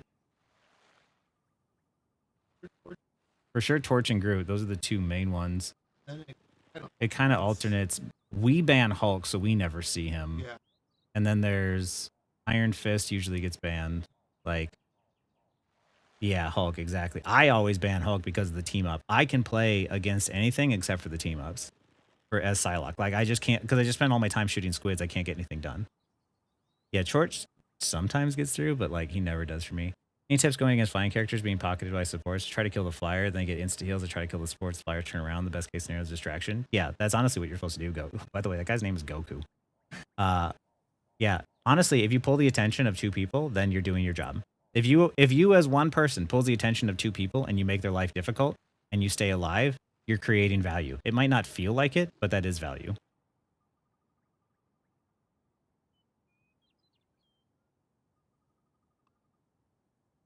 Good Iron Fist is super toxic. Dual Groot is pain. Against a good IF? Which one's IF? Iron Fist. I'm old. But yeah, did I miss anything else here? Yeah, this rank I've been Hope when I reach gold, then I drop back to silver, I can't ban him again. Yeah.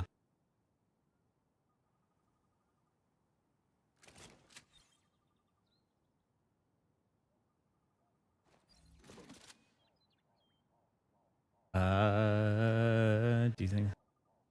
I think it covers everything. Logan says that they appreciate you too. Links in my DM. That's not visible.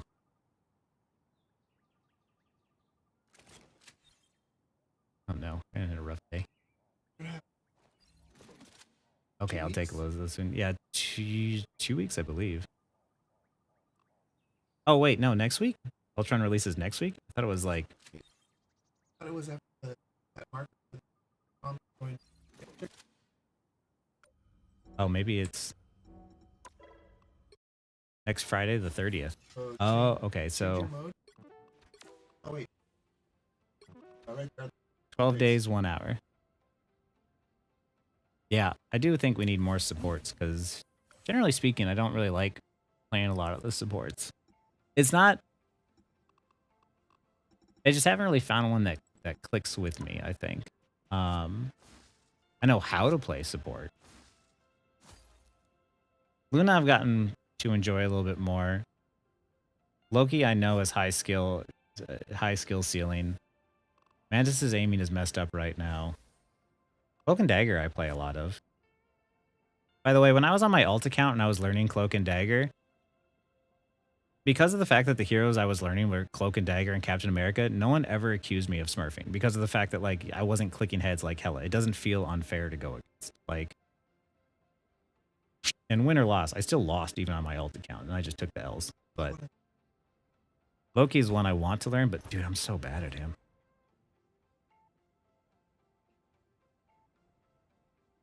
Invisible Woman and Cloak and Dagger are both really good. I don't know why people keep talking smack and like saying like, oh, Cloak and Dagger's so trash right now, when like it's just I win. Hi, Nuclear Acorn. And two small rival streamers. Nice to meet you. Nice to meet you too. Welcome. Least favorite, most annoying character? It used to be Loki, but they've nerfed his totem, so that made it easier, but I think his totem is just a bad ability.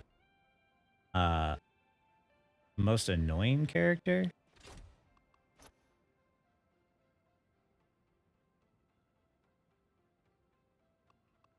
I have an answer for this, I'm sure, right?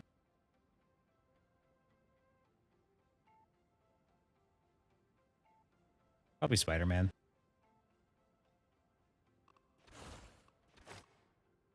And I don't know if that's because of Spider-Man himself. Like, I can fight a Spider-Man. It's the Spider-Man players I'm not really, like, a fan of. Because they're either going to go, like, 40-2, or they're going to go, like, 15-18, and you don't know which one you're going to get. As a tank. I mean, that's fair. Man, the game would benefit from a global cooldown timer nerfs for ults, so cooldowns... About else would you agree with that?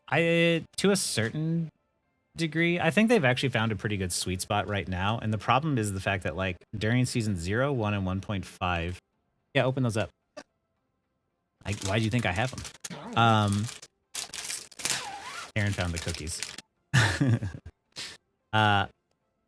The game has been about ultimates for the most part, but it was heavily dominated by how powerful the support ults were, because like what matters in the game is controlling the objective, and you could control that before just by cycling your 3 support ults back in the day, especially with like Loki totems.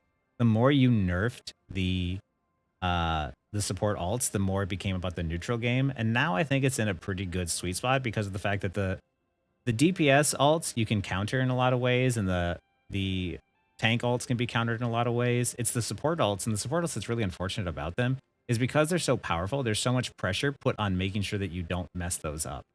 And I think that's a problem with like hero-based shooters in general, is they don't know how to design good support ults. So when you see like your 2 supports ult at the same time, you know that you've just lost the fight because you didn't space them out. Like that's the part that really sucks. I think what they need to do is rework the support ults to where they're not, you know, there's not so much pressure on those themselves being perfect. Like as ultimate should be strong, but they should have counterplay. Like Psylock ult is in a really sweet spot where it's a good ult, but it could also be totally trash at the same time, if that makes sense. Like that's where I like to see ultimates be.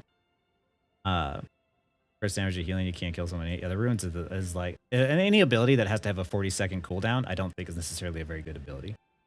From that standpoint, how do you think they design more support ults without giving them giant healing circles, some more effective supports too? I think like if you were to give Luna, instead of having a giant ring around her in which she can you know, just make it so stuff doesn't die, give her really powerful like healing shots that also do damage and pierce, and so that way she can choose to heal, she can do damage, and where her positioning is matters. And also like she could die in that too, so she could be punished, but she could also absolutely destroy an enemy team but also save her team at the same time. Like something like that would be better than just having a circle where it's just nothing dies for 12 seconds.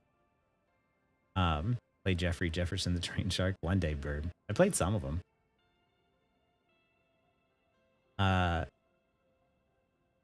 You, what do we call you? You can call me Aaron or you can call me Death.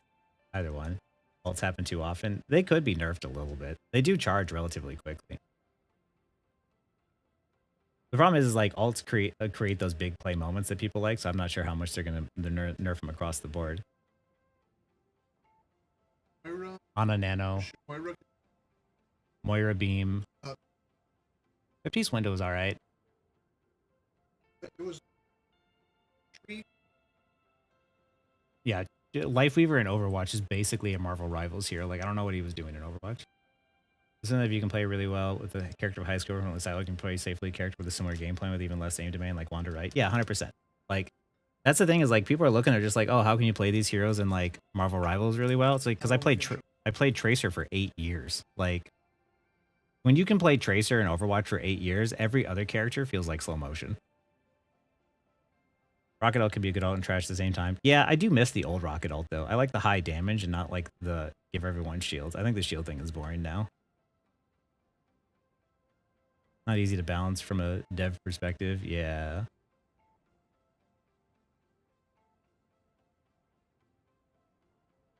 I think anything else being temporary anti-heal on a large AoE would be cool. I mean, that could be interesting. Some sort of like heal, not anti, maybe not anti-heal, but heal reduction. Oh, it's totally fine, Nuclear. I mean, ask whatever points you want.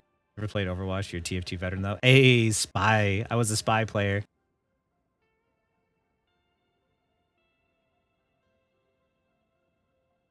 Who had me the soda there? That's so fucking Mario.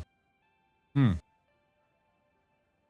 me spell it out because you guys aren't going to know how to like spell my actual name. Let's see, spell my actual name. A-R-I-M.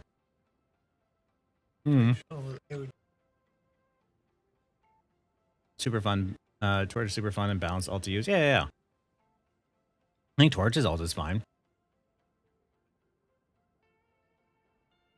Actually, not gonna be more like a circular sprinkler where she throws music notes on the ground. That could be interesting. Aw, thanks, Dan. Engineer main. Oh, we were mortal enemies. Hey, Cortex.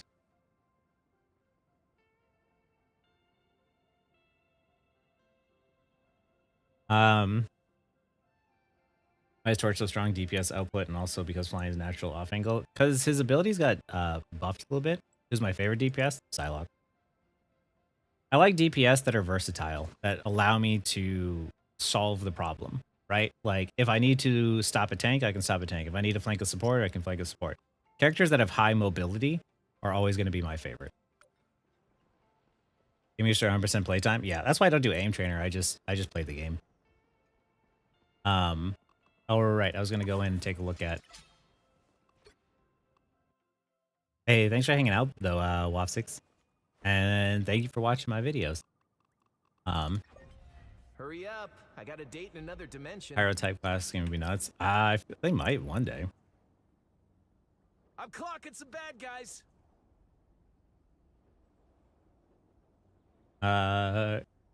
Top picks for characters like to see added. Oh, dude, I don't even know. Like, I didn't even actually think about that. It's a good question, though. Use like Star-Lord, like high mobility. I do like Star-Lord. I'm still trying to like master him, but yeah, he plays like Tracer of Overwatch 2 rather than the like original Assassin Tracer. Anyway, the reason why I like Torch is like stronger is it's like this. He's got this thing which, you know, just does good AoE damage. He has good shotgun blasts, right? But how is this? How does it? I forget. How does the shift work? Oh, yeah. I'm thinking of F is what I'm thinking of. Yeah. So because that gave him a shield and it gives him more survivability along with his damage output, there's different types of heroes, right? Like Torch got good because of the fact that they like upped his damage or something as well as like his survivability. And now that he can engage in and like do that and explode, but also have shield to get out, they buffed him. And because of the fact that Invisible Woman is such a good support, that also makes him really strong. So there's different types of DPS out there. Like divers and flankers are going to be like a surgical precision tool. You are not going to, you shouldn't be trying to spam everybody with damage. You should be able to try and pick out in a group who's at a disadvantage and hit them and get out, right? Whereas like heroes like Storm and Johnny, they just spam from a distance and do a bunch of damage and then eventually build up their ult and hit Q. Like, and Johnny does that really, really well. Plus he has the survivability from his F now that's kind of one reason why he's being played so much. But it's better to play characters you're comfortable on, that you're really good at, than it is to try and just play meta heroes that you might not know. I kept thinking the shift was like the slam, but it was the F. I'm like, I'm dumb. Ghost Rider would be good. You should learn better. But some players to watch you and do okay, but I still get playing game as Rocket player. Rocket plays now, you always have to be near a wall. Oh, my hands are off. Because of the fact that like his shift got nerfed, you always want to be near walls and doing stuff like this, because then if you get attacked, you can easily get away and you can dash and get to places safer. So now, old Rocket, you could dash around. New Rocket, be near walls. Just rival charge. Yeah, that's a good way to describe Psylock, Bob. She's a jack of all trades. She's very versatile in that way. Those guys are about to shoot at us. And Star really suggests me Star. Yeah, everyone expected me to play Star-Lord, and they're not wrong, right? Because what you want to do with Star-Lord is like use his mobility to get to like an off angle, where if like your team is shooting from here, you can shoot from here, but you don't want to like full on flank. You mostly want to go and like pressure the tanks and push the tanks backward. But to me, I like assassins, so. But yeah, I played Spy, I played LeBlanc in League of Legends, I played Tracer in Overwatch. Like any character that could like be really smart about their like timing, that's one that I play. There's a laugh when Sea-Storms float towards a held back. That is funny. Do I sell coaching? No, not right now. I don't have time. Do I feel the meta characters require more skill than non-meta characters? I think they all require a certain amount of skill. It's just like whatever's meta is sometimes player perception, and also like it might just be what's strong, right? I don't necessarily subscribe to the playing what's meta. I've always just played whatever I want. Like last season, people were like, Cap is weak, Cap is crappy. Like, why would you play Cap? But I had a 83% win rate with Captain America and 94% win rate on Convoy Mass with Cap. But everyone was saying he was trash, right? Like, player perception. That was before the buffs, right? So player perception versus the reality. I'm just gonna do what I enjoy, and that to me is how I play. Medicare, like everything takes a certain amount of skill. It's just there's some that naturally get a lot of value much easier, but at the end of the day, it's about how well you play that hero. And I prefer to play heroes with kits that just resonate with me versus just playing whatever's meta. Character that's not mesmerized because they get buffed too. Exactly. Your boyfriend makes this game look like he got you into the game. See, we get to play together. That's even better. I mean, the character. When I play Black Panther, I think it's always counters the seasons. I don't play Black Panther just because I haven't really had an opportunity. That's pretty much just it. It's just time.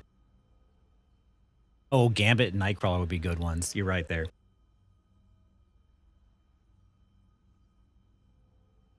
Old Duran Wall? I do. Did I miss anything else here? Hold on. Yeah, F also makes the fire in the ground burst for Johnny Storm. Oh, Mystique would be a cool one too. This is a good one.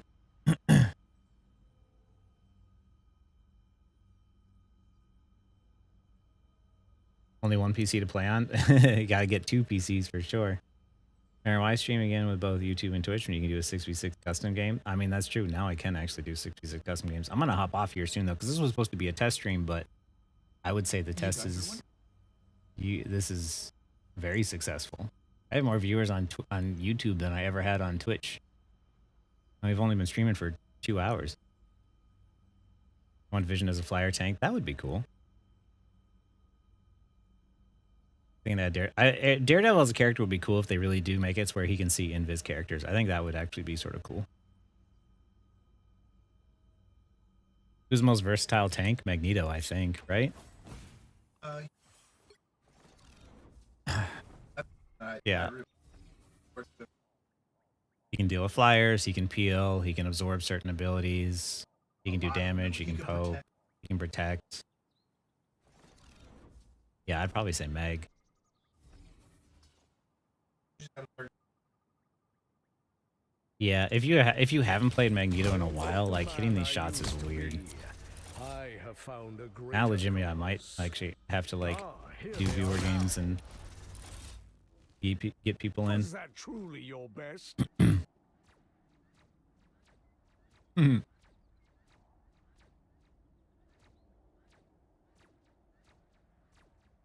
I wasn't gonna play any like ranked or anything tonight. If you want, before I hop off, I can do like one more game or something, and quick play at the very least.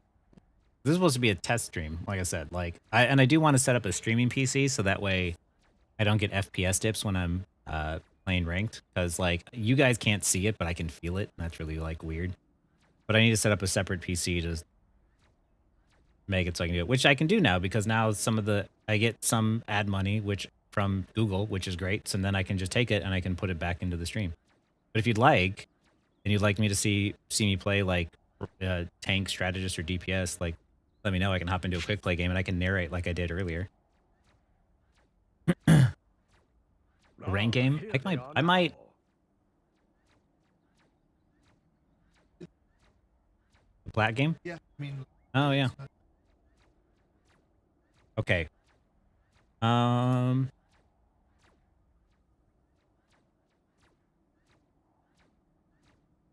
I'll do one. Why did I do that? I'll hop on my learning account, which learning account, alt account for learning means I'm not allowed to play any of the heroes I know how to play. It has to be only new stuff. So that means like I'm taking my game knowledge there, but I'm not taking my ability to carry. Get a gold, you get a street skin. This is true. Yeah, if you get to gold, you get a skin. So like at the very least, I want to help you guys be able to unlock a skin. Without the token, I don't think you guys need the tokens. Because in frontline dive, hold the objective, teammates. Cap is just really good all around.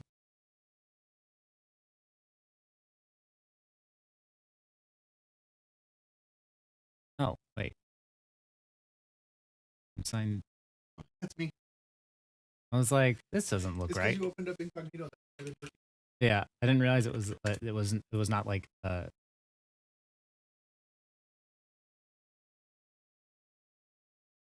I was like so confused for a second. Hold on. I'll get the game back up and running here. Not a skin token. It's a specific type of skin. I don't play on console, but I've thought about learning to play on console just so that way I could tell you guys, I could talk about the differences and stuff that I might have felt. I think regardless, like the concepts are still the same. It's just it's just how you aim is a little bit different. But if the guy who's the best Hella player in the world plays on controller on PC, like I feel like it doesn't matter.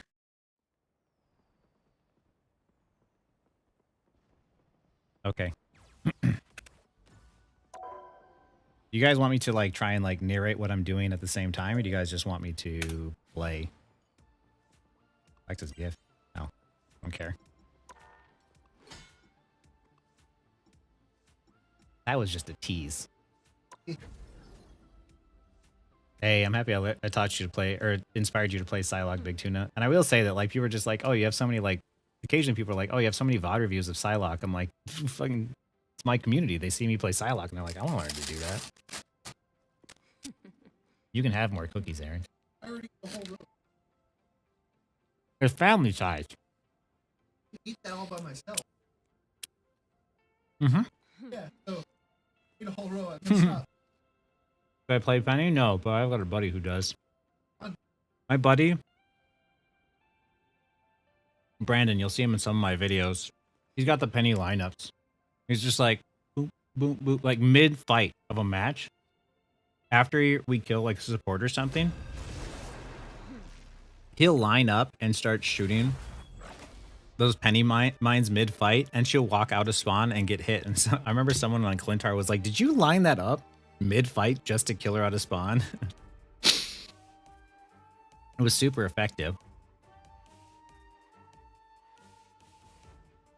Okay, this is alt account. I was gonna like lock in Psylock, but I can't do that. No one escapes Oh, hell. looks like I'm gonna lose this fight. Once an Avenger, always an Avenger. I'm Luna? Snow, like the moon. Come I on, shine guys, in work the with me here. darkness.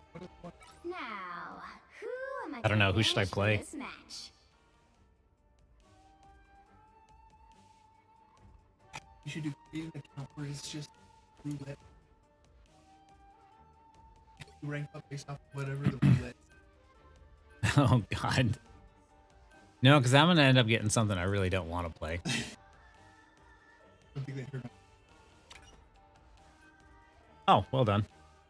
You know what? Because of that, you guys just pick. I'm not gonna do this. Loki, your thing. Oh my goodness. I'm so bad at Loki, but I haven't played him, so that would be fair. Bacterium swapped off Strange. That's actually really smart, Philip. Stuff like that wins your games. Star-Lord? I could do Star-Lord. I tried to learn him on my other account, but I really messed up.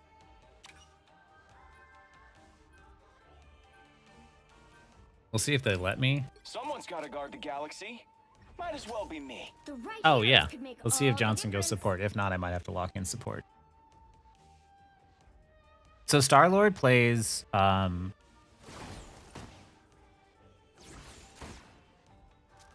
my experience, Star-Lord plays in a way where you want to off angle and pressure the tanks backwards so you create space with your team that way. You can go for picks, but like he doesn't have quick burst damage. And he has good range. So let's see. I have some experience, but not a whole lot, so It's time to do the right thing. Just gotta figure out. once again with like highly mobile characters too, You know what to do, spiders? They'll be coming in you 30 want to seconds. abuse their mobility to Stay get to strong. places that other people cannot. Most players are brain dead themselves. Nuclear, don't worry about it. And I shall, Your Holiness, right after I have my time. I'm gonna try something cheeky, so if it doesn't work, don't judge me, okay? If I die early here, don't judge, all right? 4, Sometimes you gotta limit test. 2, 1. I'm gonna look and scout and see who they have. There's a Hela. I'm gonna wait, and the payload's gonna drop, and then I'm gonna drop on it, right? But I'm not gonna shoot them. See how I'm stopping the payload and it's not moving? And look, now it's gonna start moving, right? So you see this angle I can get on Strange here?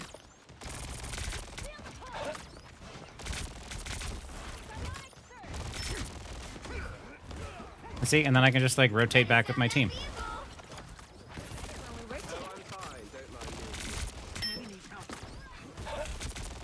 Oop. Providing value. I'm gonna go off angle over here. I was looking for one of these. Oh, I stopped those squirrels, and I did not feel good about it. I'm gonna be mindful of the spawn door because they come back out, right? They are in front of us.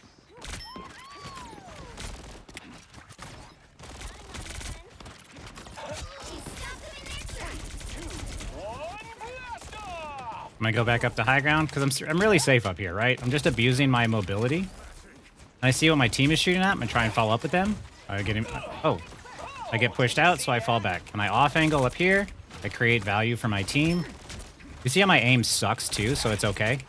That's the stuff. And this is contesting space, right? This is the tank then being like, hey, I don't want you up here messing with my team anymore. You know, some help would be good. I go back to my team. I get healed up. Us against the world. I play back. I can press E inside of the cloak and dagger ult because it's really safe in here for me. Oh, we're just playing alt domino here. But you see how now both support alts are done, right? I'm going to get into position. As soon as those alt runs out,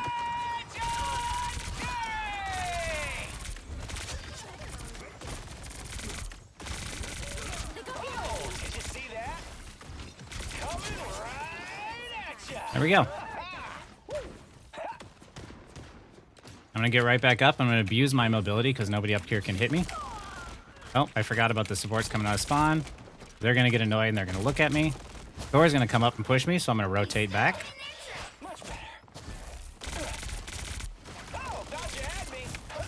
This is out in the open. I don't like that, so I'm going to rotate to this position. He's an ult. I'm going to into my team.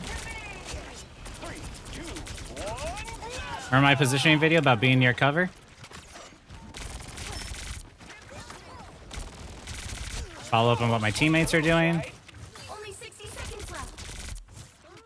Follow up what my teammates are doing. He's gonna die.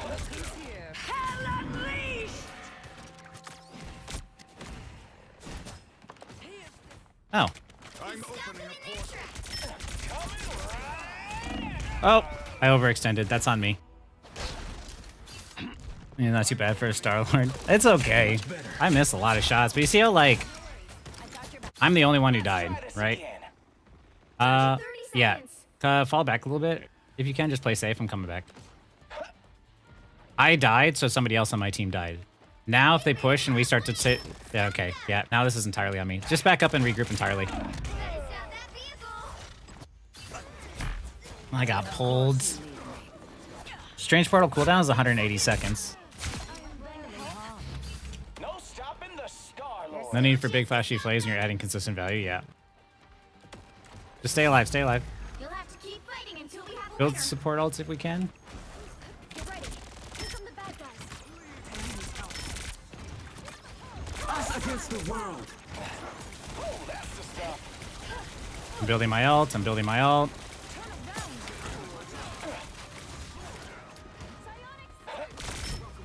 If I ult, Invis Woman will ult, but I don't think I have a choice. Got her. They don't have a support ult. I got the Invis Woman. I didn't want to die with my ult, but I did get the Invis Woman ult, so we might still do this. But I want to point out that the only reason they pushed it up that far is because I messed up, right? It doesn't matter who else died on my team afterwards. Because of the fact that I got greedy, the rest of my team started to die. That was entirely on me. Score is 0-2. I saw, I don't know why. Like, that's the problem of, like, when you're doing well, you get too overconfident and you try doing stupid stuff like this. What rank am I? Currently, my main is GM3. This one is my... This is my practice account, and the people requested Star-Lord, so I'm showing how to play Star-Lord. Plat 1. Plat 1, 98. Yeah, that's entirely on me. I died, and then we all started to lose it. That's my fault.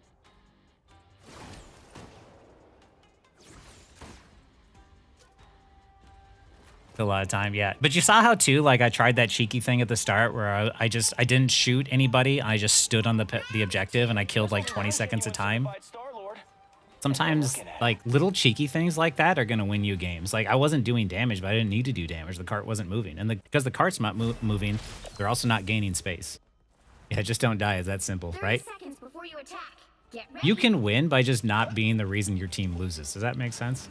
Oh, you missed a lot while you were wrapped up in that. Better give up ground if your carry gets dropped and infinitely stagger. Try to stop them. Exactly, RGB. You need not regale me with your Heart stuck bronze. Watch you videos help me improve, and I'll go too. Hey, congratulations! That's a huge improvement. Okay. But is it cool if I do it anyway? It's kind of my thing. Character and sorry. The I hope battle my starts teammate in dies. 4, 3, 2, 1. Dying is not the point of the game, right? Like when I see even like high ranked players like get like 20 deaths, I'm like, how? Space, I can protect, but add time to the mix and things get tricky. Watch. Let's get that vehicle to its destination. See the value I can get from like offline it for my team? Oh. I'm gonna fall back to where my team is. Oh, thought you had me. And even though these are lower ranked players by design,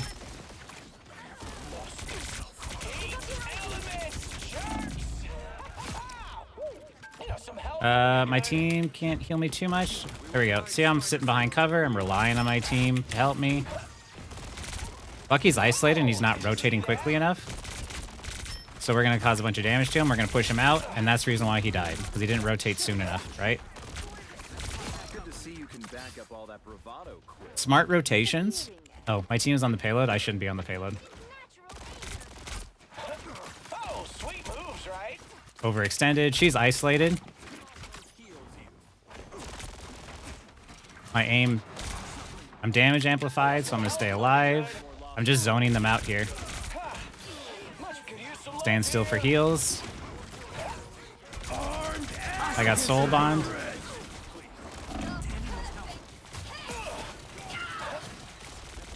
that ours?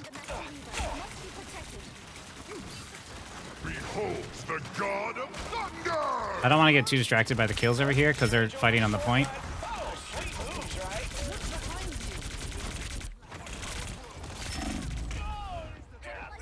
Oh, I have a res. Sweet.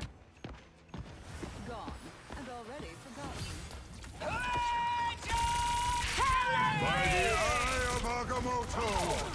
We are undefeatable! I'm gonna try and survive here. Much better. Yeah, my team is telling me to ping back and they're right. I was looking for one of these. Trying to off angle. See how much value I can get by not being behind the shield?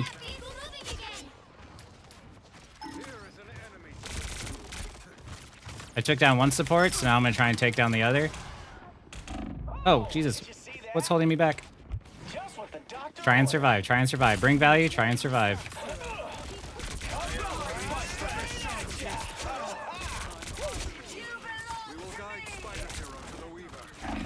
Oh, Jesus. Something's hitting me.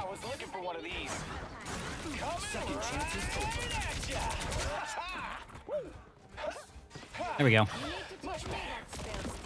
I'm trying to end the stream. Score 1-2-0. Yeah. You can still hit shift while you... Oh, see? Apparently you can press E and still hit your shift. This is why we play and learn on accounts where I can feel free to mess up. But you see how, like, I was constantly, like, rotating to off angles and trying to get them from other sides that my other team wasn't pushing? All too often people are like, oh, it goes tanks, DPS, and then healers. But it's like, you can get so much more value by going from a different angle and shooting from the side of the shield and from cover that they don't feel safe behind and applying damage. And I wasn't trying to get all of the picks, right? Like, no one's going to think that I'm a C2 player right now. Like, I'm 19-4. The rest of my team is 26-4, 23-2. But I provided value by helping assist my team by creating those off angles, creating that pressure, stalling the payload. Like, that's why I'm like, you can play, if you're Necros, like, yeah, go 70-2 in a game and just hard carry it. Or you can be cheeky and just off angle, apply pressure, and stall the objective.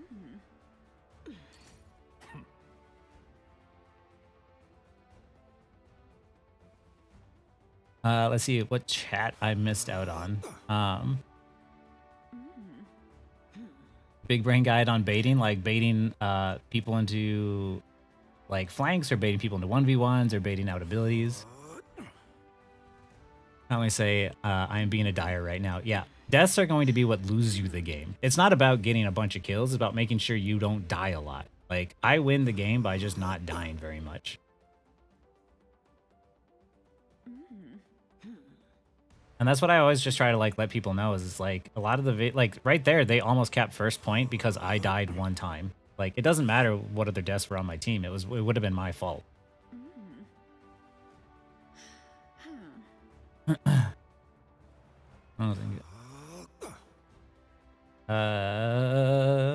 else am I missing here? Diamond is when diamond is when you start to see a little bit of coordination once you get into like diamond above. Greasy Leasy. I do try to make it a regular thing. I do try to stream a bit more in the evenings on the weekdays. And yeah, like the higher up you get though, you also have egos. Yeah, I do try to like, I will try to do it more regular, and I'll try to make it educational. Hiya, Bill. And just teach you guys like you know, the concepts and stuff like that. Because I don't like, if I rank up and I seriously want to rank up and try hard, like, I don't know if I'll stream that, just because the fact that I can't read chat and play the game at the same time. I don't know, like, I don't know how people do that. That is fair. True. I wouldn't be able to read the chat or make it very educational. I would just be able to play, but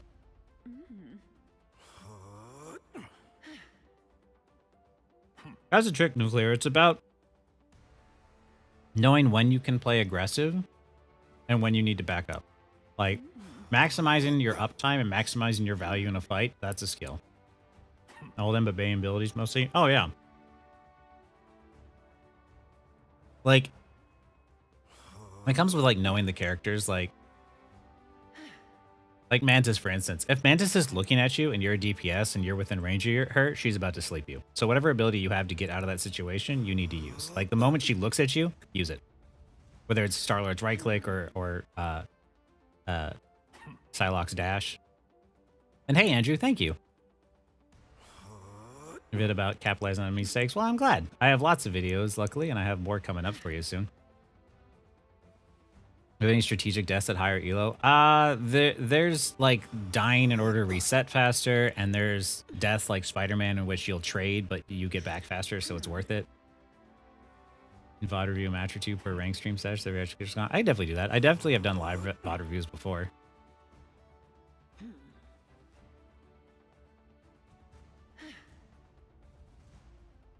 Oh, if I'm reviewing myself, I could do that.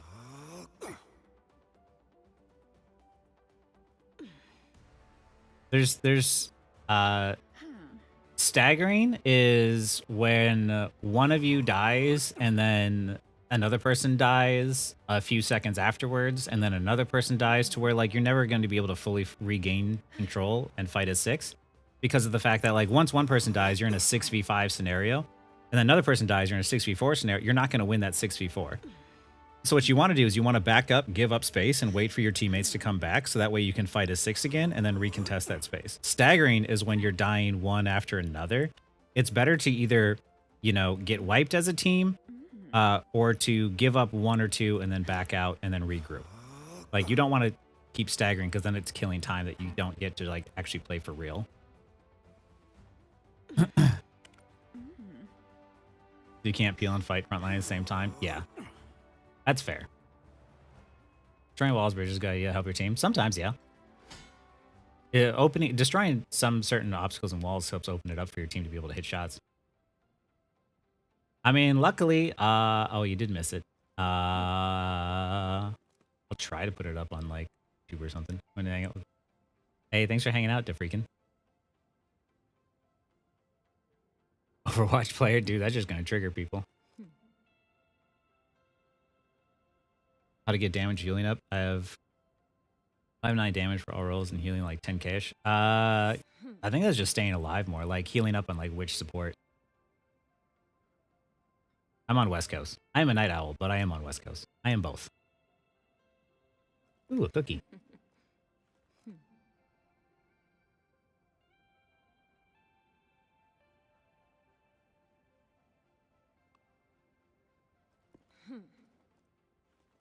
Truth Ray, are you Midwest?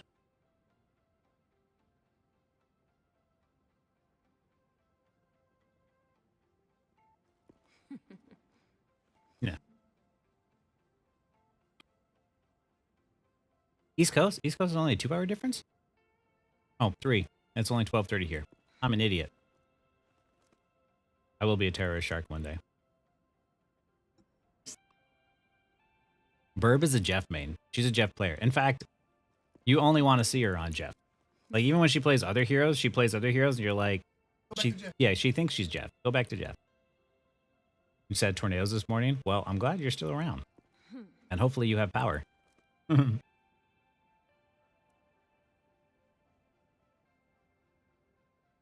Predicting them all to die. Yeah, I mean, sometimes it's just trying to figure out like what your team is going to do. And the more you understand all roles, the easier it is to understand like where you should be standing and what you should be doing. Like, there are times where I look at my teammates and I'm like, oh, they're going to die. And I just walk away. Like, I could stay there and maybe save them, or I could let them die and just let them reset faster that way. Like, there's times where I'm like, if you saw for the people who are around watching me play Luna and Quick Play, like, when I watch my teammates dive in and do something stupid, I'm not going to go follow them. Like, there's times where, like, sometimes you can follow up on a stupid play together and you'll do okay.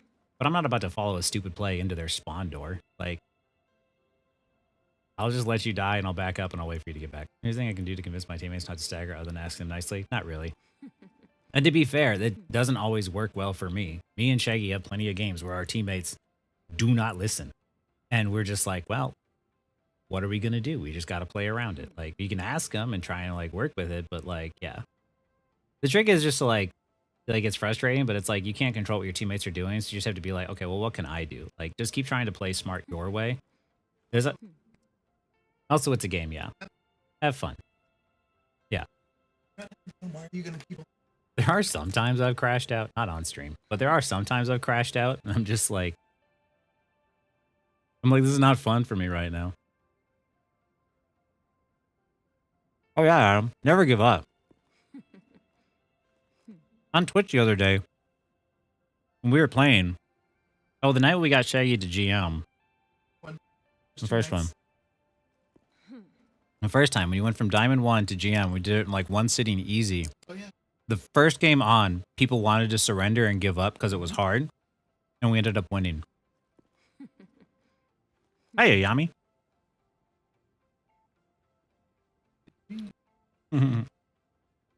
Oh, wait. Lobu sent a super chat. That was 2 hours ago. That was 2 hours ago. I missed that. I am so sorry. I don't have all the notifications set up, apparently. We're working out the kinks. Working out the kinks. We'll work on that. But now that we know. I'm doing good, Yami. How you doing? Carry you to GM. Burb, you got to Celestial in your own last season. What would you need me to carry you for? Yeah, I can't listen to music and play at the same time. I don't know how people do that.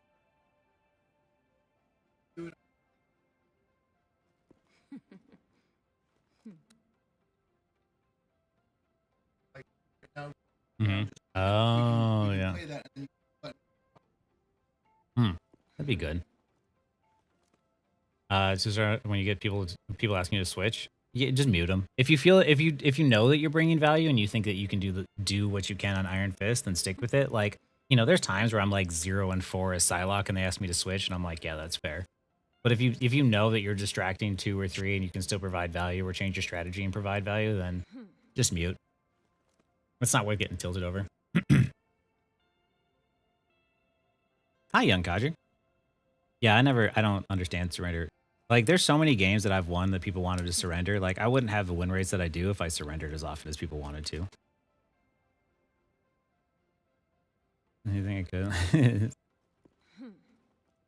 It's good to take a break there, Graveyard Cook.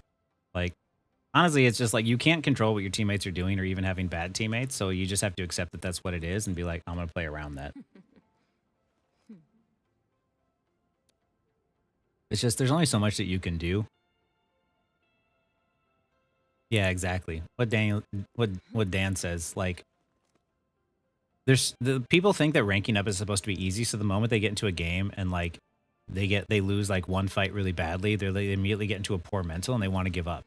But truth is, like, ranking up isn't easy. Even the games that I play, like, most of them aren't easy. Like, there's lots of games, like, these games playing as Hella and everything else, like, this one was Hella, this one was Adam, Emma, and Strange.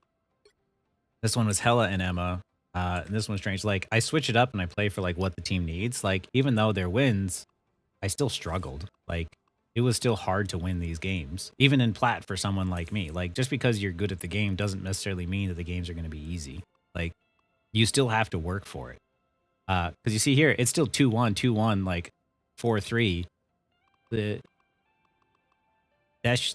Games aren't supposed to be easy. Ranking up isn't supposed to be easy or everybody would doing it. So, like, that's why you have to learn to play even when you're behind. Playing Rocket with Techno Azen. I mean, that's worth a shot. Do you think streamers influence how toxic games are? Because it feels like you're playing the hive mind. I think that streamers are their own individuals, and that, like, they don't. A lot of them are young kids, so they don't understand the influence that they have. And a lot of times too, I think the people that follow them don't quite understand that. Like, even for my videos, I want to give you guys like an idea, like a jumping off point. you know, I want to give you sort of concepts of like, hey, here's how to use cover and here's how to use off angles. Here's the general knowledge. But I don't want you to agree with everything that I say. I want you still to be able to experiment freely and find out things that work for you. Like, what I say is not the end all be all. Like, I'm saying that this is my play style. This is what works for me. And I think that, like, I want you guys to find your own opinions. And I think that that's something that streamers need to do more of, is like letting their, you know, audience know that, like, you know, not everything they say is gospel or whatever, right? Like the whole like Necros drama to me is just super strange, because like Necros has his opinion, but Necros doesn't like to play support, right? He finds it really boring, and some people like to play support, right? Like it's just a different play style. And whether the skill floor for support is higher or lower or not doesn't matter, because some people just really like to play support. So when Necros says, "Oh, I don't like it.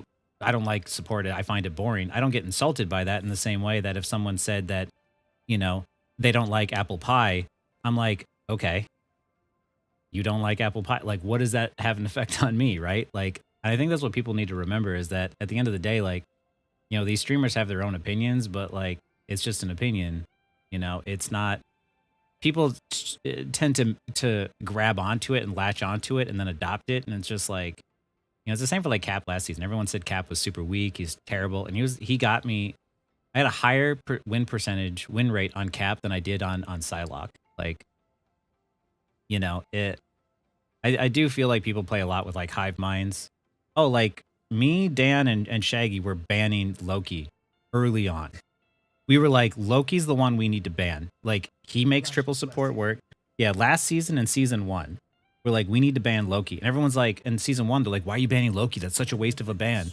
Oh, this is so, and it was so annoying, but we were winning games. But everybody was following whatever the meta streamers were doing. And like, it's like, guys, like, play your own way. Like, I understand, like, you know, the streamers are playing their game, but like, you know, I don't know. I started putting out videos because of the fact that I saw that on the online gaming space, there was a lot of toxicity from like gaming and gamers in general, and like men and stuff in general. And I wanted to put out videos that were like more chill. So yeah, I don't know. I don't know if that answers all the question and everything, but I'm just trying to be the opposite of that, where I'm like, I understand that a lot of these guys who are streaming are like young kids, but I don't think it's a good idea to push that sort of like frustration, anger, and like the freakouts and stuff like that. Like,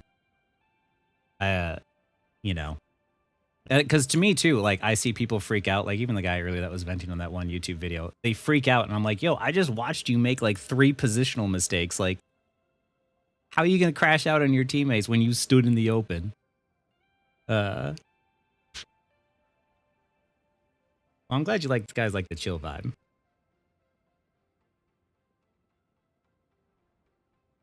I'm glad I could save you guys countless hours. I'm glad that you guys could like rank up, and you guys tell me a lot. Like when I see the comments of just being like, oh, I started playing the game and I went from like hard stuck or whatever, like gold, and now I'm like diamond. I'm like, that stuff is really cool, because I don't consider myself mechanically the best player. So, you know, to be able to guide you and be like, hey, just don't be the first death. Do I think EOM exists? I don't. No. Like, this to me is like, in all the games that I play, I don't feel what people classify as engagement matchmaking. Like, I've never, like, I hop on, and when I see games that I'm losing, I still find ways to turn them around. And when I see games that like I'm winning, I understand why. And I think that's maybe the difference. A lot of people are like they very hard believe that it exists, but like, I just don't feel it. Like, this was me learning new heroes. This is understandable. Like, these losses are deserved. It's not engagement-based matchmaking. But like, even here, like, you know, Celestial, like Grandmaster, like, I was winning, and I just don't understand like what people are seeing. I think people get it up in their head that they're like, oh, engagement-based matchmaking is the reason why I lost. And it's like, because of that it's an easy scapegoat instead of understanding where you made mistakes and how you could have played better. That's why, like, I think it's bad in the fact that just like, if you believe it exists, then you're going to see it even if it's not there.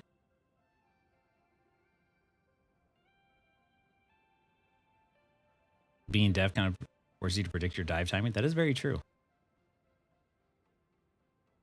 Hey, well, thank you for watching my videos, Martin, and finding me so recently. Hey, Disfortune.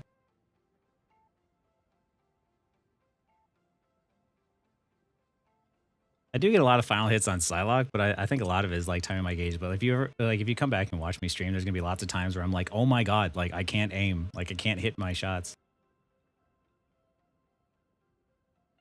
Yeah.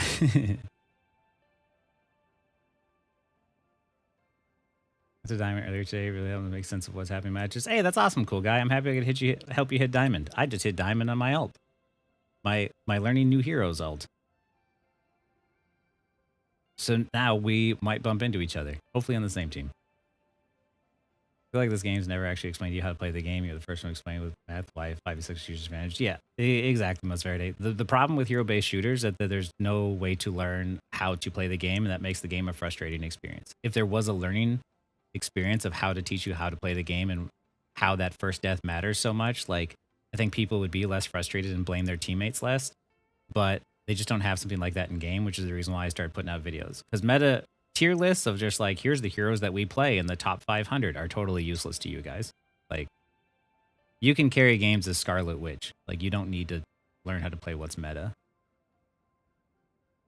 You know, it's just not in Rivals. Exactly, as a thought. It was for like a single, like, one player, like single player game or something. I think I remember. It was not meant for Rivals. And that tech was an idea 10 years ago. Like, the odds of them having it in game are slim to none, I think.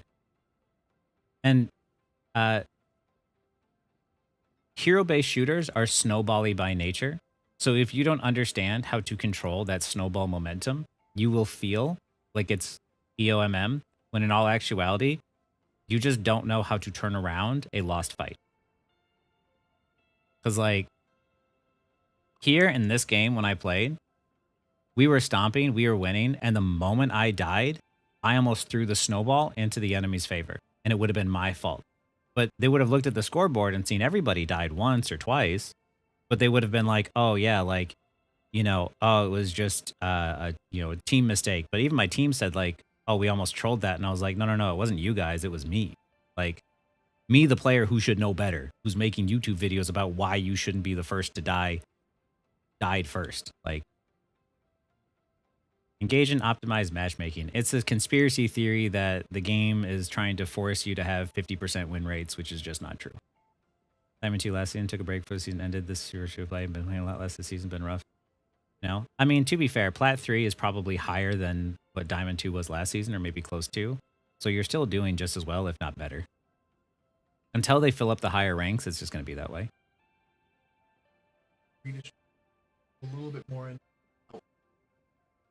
Yeah, I think with like, it hasn't quite filled up. Yeah. Oh, actually, yeah, that is pretty true. Because like 2%, GM was the top 2% of the player base in Overwatch. And now that's probably what GM is. So it's probably pretty in line with what Overwatch is. Mm-hmm.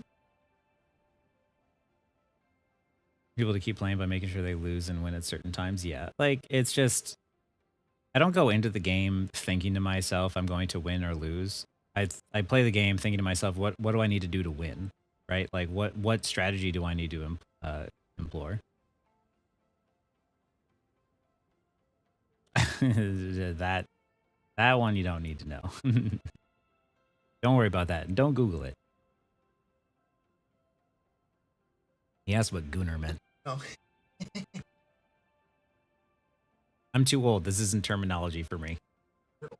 We're older. Nuclear Acorn is apparently also older, so like, that would make sense. You win too much, you climb, you lose. When you do, it's normal, yeah. Eventually, at some point, you're going to hit a 50% win rate if you play enough games, because of the fact that you'll cap out at your peak, and then you'll start to have trouble. But like I said, like, ranking up isn't supposed to be easy. Like, that's the reason why when you climb to a higher rank, it's rewarding, right? So when people are just like, oh, I can't climb because of my teammates, it's like, it's not your teammates. Like, you can always try and find a way to win, whether it's changing your strategy or changing your hero. And like I said earlier on stream, like, what helped me win more games was having a broader hero pool. Like, when I played Psylock only, I could hard carry a lot of my games, but I struggled in certain situations. When I learned to play 2 DPS, 2 tanks, and 2 supports confidently, I started to win more and have fewer loss streaks. or Acorn.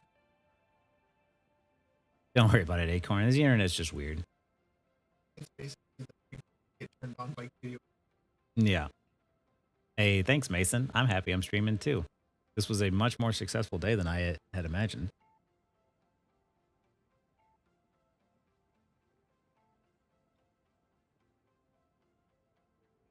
It is Gen Z brain rot. I'm a millennial, so this stuff doesn't like...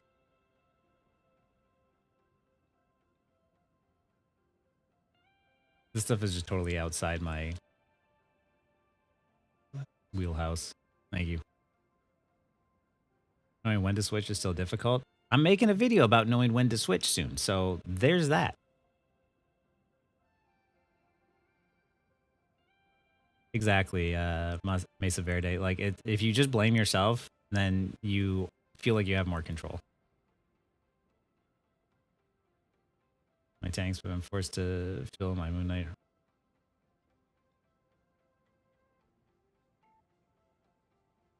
Fucking Marvel Rivals runs hot. Yeah, I confirm that every generation is brain rot, annoying orange. Yeah.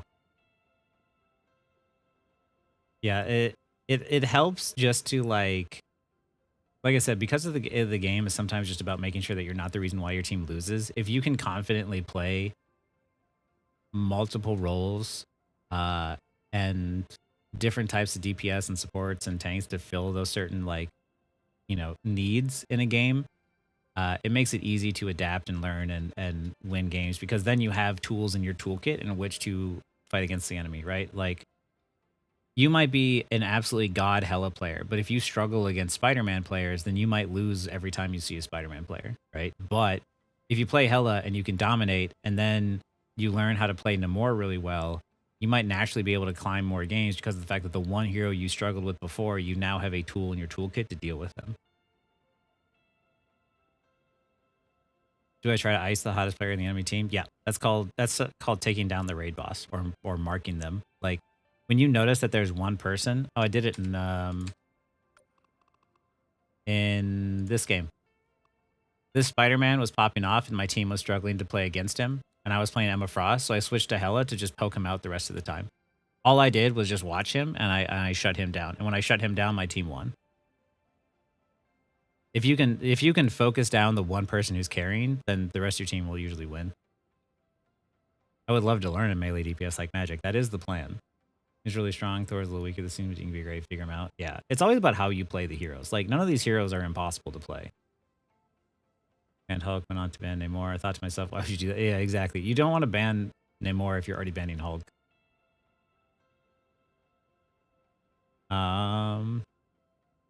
Okay.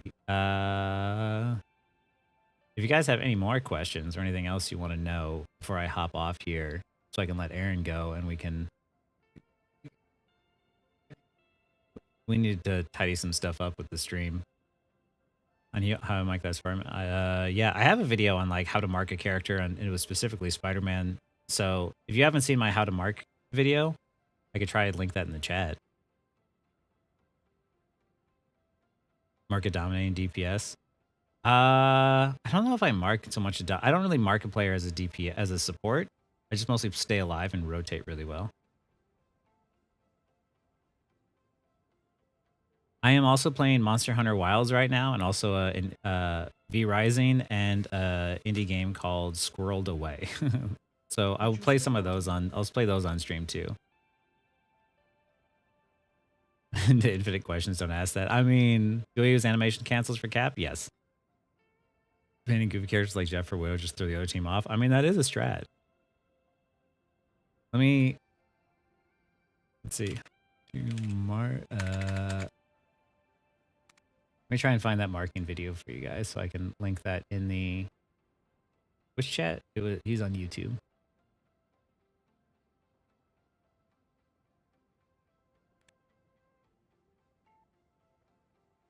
That was one of my earlier videos, actually.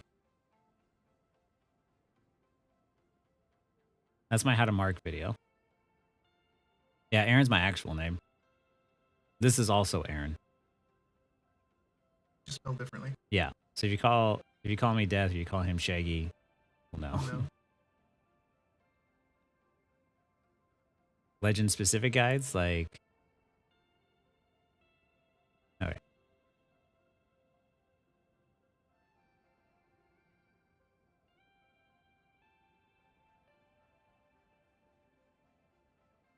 Yeah, that was one of my earlier ones. My channel is evolving quite a bit, and so is my stream. So I am still working out the kinks, as you've seen. And to the person who super chatted, thank you for that.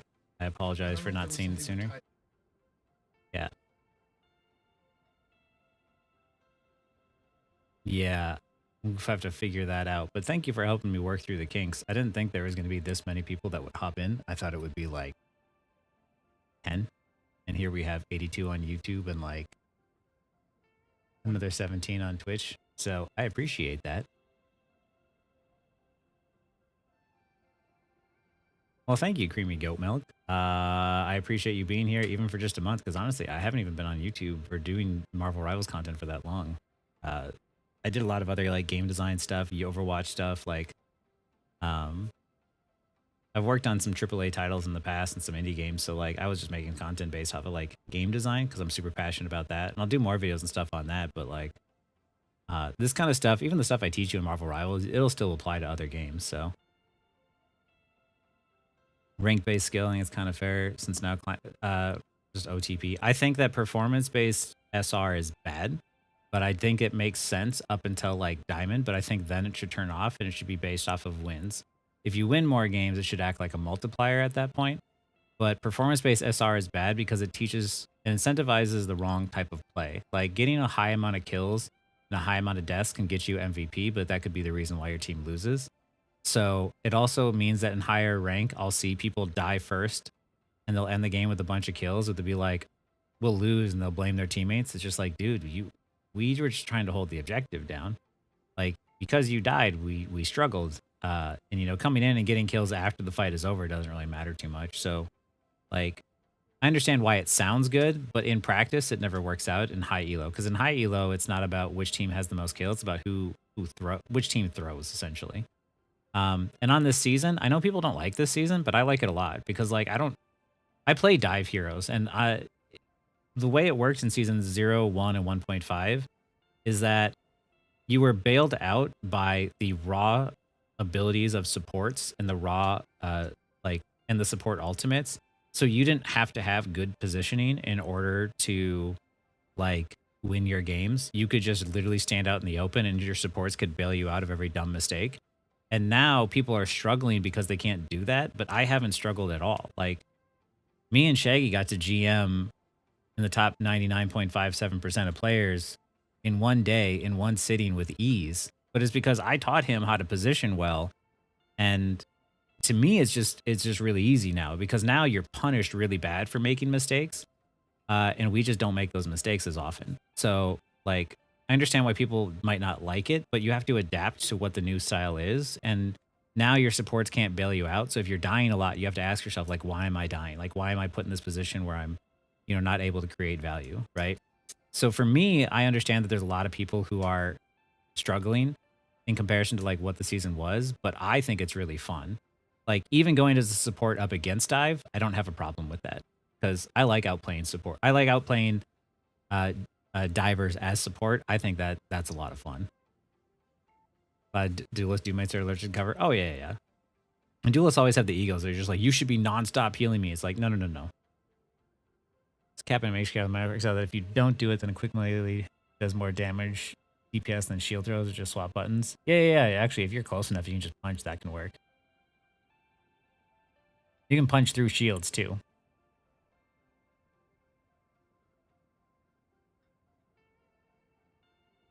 Let's add Calypso to the Discord. Yeah, I love more game design stuff. Learning 3D animation modeling right now. Oh, hey, yeah, I'm a 3D modeler. That's my job.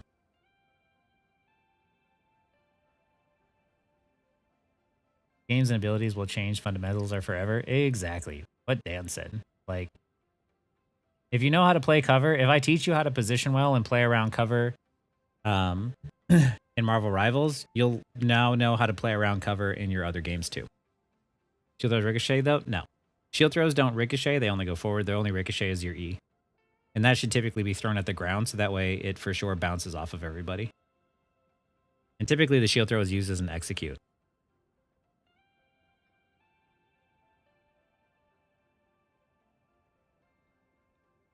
Cap is fun. Cap is very much like if you have good game sense and you know how to attack people who are in a moment of weakness, like you can carry games. Dive heroes are about being able to recognize who messed up and capitalizing on it in a split second. I don't know if it does less damage, but it's consistently going to hit, so you just throw it at the ground anyway. But typically you're using it as an execute or to like reveal an invis target. But it won't miss if you throw it against the ground, whereas if you try and throw it at them, you have a chance of missing, and it's just better to get the damage off. Consistent things are always better than, you know, inconsistent damage.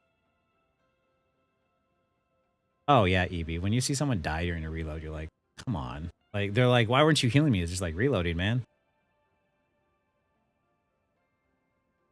Hey, that's awesome, Mesa Verde. That's what I wanted to help you guys with, because I was like, you know, people think that they're bad because they can't aim, but it's just like, nah, dude, you just need to, like, if you play around cover, you know, even if your accuracy is lower than everyone else's, if you're alive twice as often, you'll do more.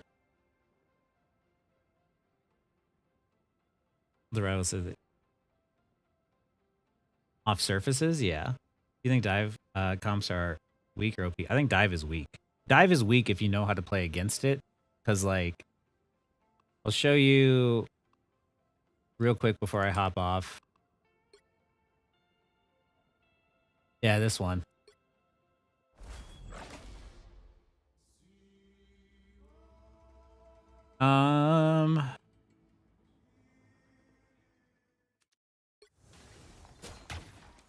Okay, here we go. So this is gonna be, I'm gonna show you guys why dive doesn't work in high elo and how to play against it. Like as I'm going through, look, I see Black Panther is there, right? Everybody's gonna want to look forward. Everybody's got a one-track mind. They're all gonna look forward. You want to know who I didn't forget about though? The Black Panther. And I'm like, he's gonna be walking through the door soon. He tries to attack. We stun him. He dies. Right? Now that he's dead, I can provide consistent value and keep shooting everybody else as I die. But it's very easy to fight against a diver in that way, in which you see them coming, and if they mess up one time, they get punished for it, right?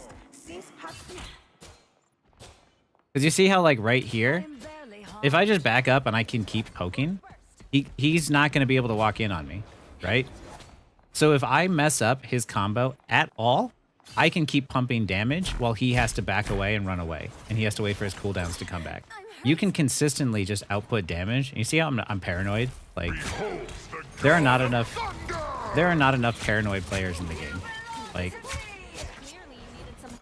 now once that because that Black Panther dove in, we ulted, and now he can't provide any value. You see, like, I can keep shooting, I can keep applying pressure. See how I can keep applying damage here? Even as I miss all of my shots. And right there, he got my team. That's what he needs to do as like as a flanker. And if you just survive this, because like watch here at this window. There's 8 seconds here, right? 8 seconds here. He's not doing anything at all. So you need to win the fight or get a kill or something in this 8 seconds. And when the 8 seconds runs out, you need to turn back around and look for the diver. And if you do, you can stop him from engaging. And this is why I say stand near your team to where they can see you. Don't stand next to your team. When you're standing next to your team, you're gonna die.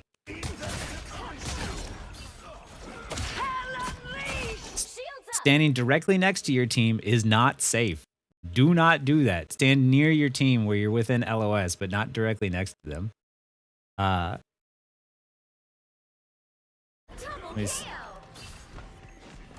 Watch, I still end up winning this game, so it'd still be a good educational experience. If people listen to for audio cues, yeah. He wasted ult trying to kill me, and like, watch as I'm like, I'm backing away. I'm backing away. You would think we're going to lose this game, right? But I don't give up. Why would I need it? Burb is a Jeff Glazer. She's a Jeff player. She's a good Jeff player, too, at that. My team is facing the other team. I want to look at me from one die and how to keep an eye out for BP and Spider-Man. Understanding that window in which that BP or Spider-Man can attack, like you need to heal through their burst, or you need to do enough damage that you poke them away so they don't do anything. Like see me here, I'm trying to just poke the BP or break the shield, and I get behind the cover. Distance is futile. And look, I don't kill him, but you see how I did damage to him and I forced him to run away? That's how you deal with divers, right? Now, after I did damage to him and forced him to run away, I can still provide value because of the fact that I don't need to wait for my cooldowns. I can just attack, right? And even when I can't do anything, I'm still trying to do things like break Invis Woman's shield. Like right here, I'm going to fly up to avoid the shot. He messes up his cooldowns. And you see now that he messed up his cooldowns, he doesn't have anywhere to go. Easy kill, right? If they mess up their cooldowns, they really hinder their team. And look how I'm standing, like not directly next to my team. I'm standing near my team. This angle, look how much safer this is for my team. Loki is controlling this space up here. You have Invis over here controlling this space. You have Thing over here, and you have me over here. If we were all standing next to each other, he could be shooting at one of us and hit all of us, right? So we're standing near each other, controlling space, not directly next to each other. So that makes it easy for me to apply pressure and get the kill. And now, they have the ult on the point, so I know I'm not going to be able to kill anything. I'm trying to be in a safe position. And my team is over here, so I'm trying to rotate to a different position. Why would I need healing? I get healed up, and as soon as I do, I see him out of position. By the way, we got this point because he died. And you see how I'm backing away from the diver? Wasted ult again. More kills for us. In the middle of a chaotic fight. It's very difficult, Andrew. It is very difficult, I will admit. Did you see how, like... I am standing decently far away from my team, unless it's like a Thor and he's the only one left, then I can walk forward to him. But watch as I go up to off angle. One less problem. Because now, once again, like, show BP stats. He has a lot of kills. But he has 11 deaths. And that's what he doesn't understand, is that although he's getting a lot of kills, he's also the reason why his team is losing the objective. And I know it's because they have a BP, I'm not standing directly near my team. But watch. I move up to try and provide value and help my team out, but I can't hit my shots. I go up in the air to avoid the burst. Beholds the god of thunder! Why would I need disappear? There's nothing... This is too dangerous? Yeah. I could feel that coming. I died here because I was standing near my team, directly next to my team. This one? Yeah, this one is flat.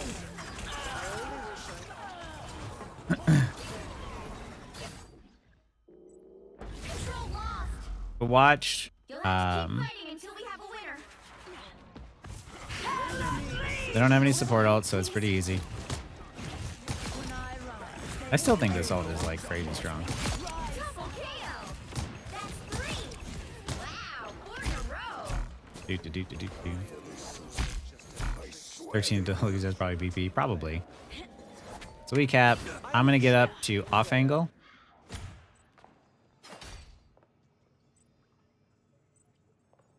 And like, I can poke from this far away safely. So as long as I don't let the BP get on me, I think the X-ray vision is overkill, honestly. So like, watch. Poke. Now that I've poked him, he's not going to engage on my team. And see how I can keep providing value the whole time? Even if I miss my shots. That right there is the reason why dive is not good at high elo. Because if you can land your shots, you know where the dive is coming from and you can predict it. You just poke them and then they just die.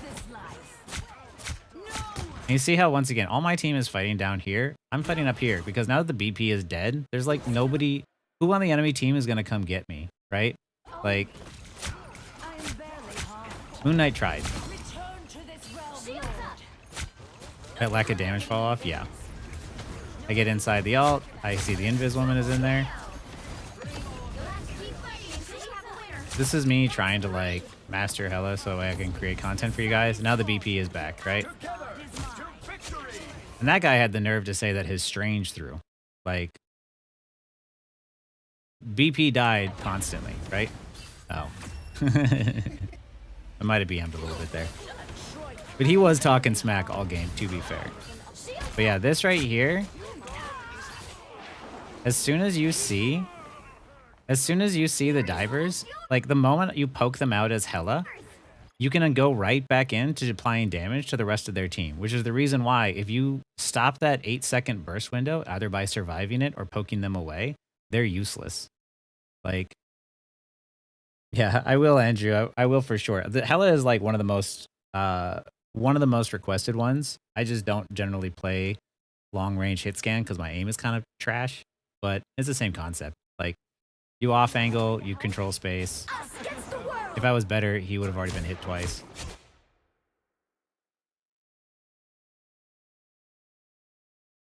Ah, thanks, Chaotic. What do I have as tips for playing this early as Hela? I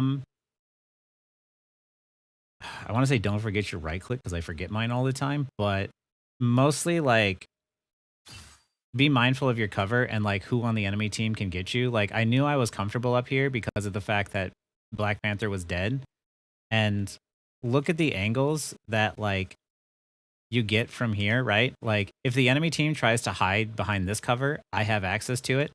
And if I can hit anybody who's out here. Like you want to be in a position in which you're not standing directly next to your team or directly behind your team. Because like if I'm over here with my team, right? And the enemy decides to stand behind this cover, they're all safe, right? You as Hela want to take angles in which you can find a way to hit them no matter what cover they stand behind. So that way you push them out into dangerous areas, right? And also just to be mindful of like flankers and never losing track of them.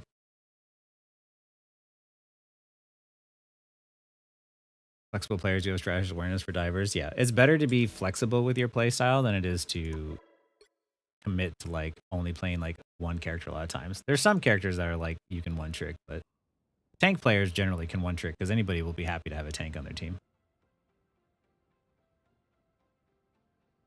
Yeah, I have a lot of support videos. All my videos are organized into playlists. So if you go to my channel and sort by playlist, there's Marvel Rivals Educational Duelist, Vanguard Strategist. There's my commentary. The narration VODs are the ones that I narrate. And there's also VOD reviews in there as well. Thanks, Burb. I'm trying. Okay, did I miss anything else before I hop off here?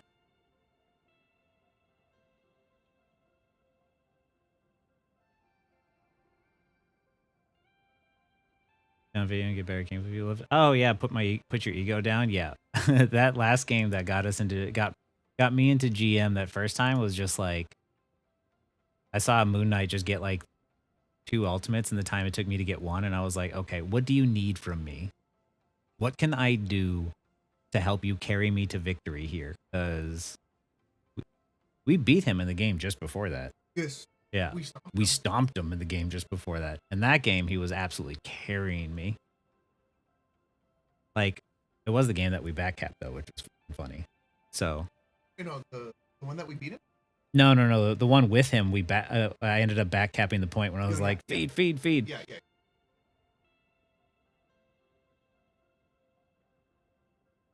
But yeah, any other last minute questions? Quick ones I can answer for you guys. Otherwise, I'm gonna hop off so that way I can finish setting up the stream stuff so that way I can do the stuff more often. I do have a crap ton of stuff to record for tomorrow. Thank you, Dan.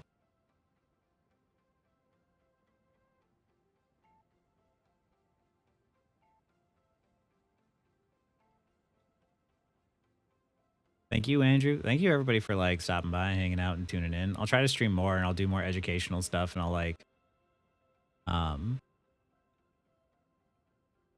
maybe do like viewer requests and stuff like that. Do I stream often? I've been streaming more often, like during the week after work, usually around like 8 or 9 p.m. Pacific Standard Time, US. But there's no set schedule. I just stream whenever I can.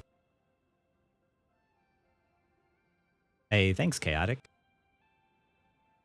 Hey, hello from Denmark. How do you decide when to stall versus when to dive for convoy?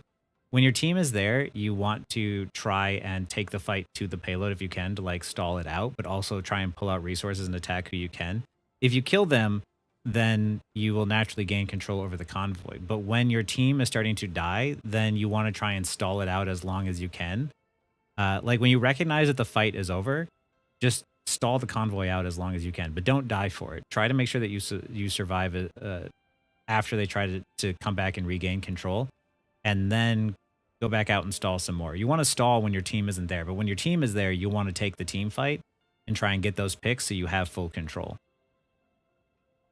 Do you have any tips for morale when you get unlucky every week of bad games? Yeah, don't care about the losses. You need to focus on learning. Like the thing like I like to skateboard sometimes when my time is free, and what you sort of learn in skateboarding is like you have to fall in love with the process and not the results. Like, because you fall and get hurt a lot skateboarding, so you need to remember that you have to enjoy the process. So if you enjoy learning and getting better and trying to figure out how you can improve, then losing doesn't feel as bad, because at least then, like, if I'm playing Psylock, I go in and I ult a Loki and he totems, and I can be like, oh, you know what? Next time, I'm not going to ult if I see that Loki hasn't used totems yet. I'll try to get the totems out, and then I'll try to ult him.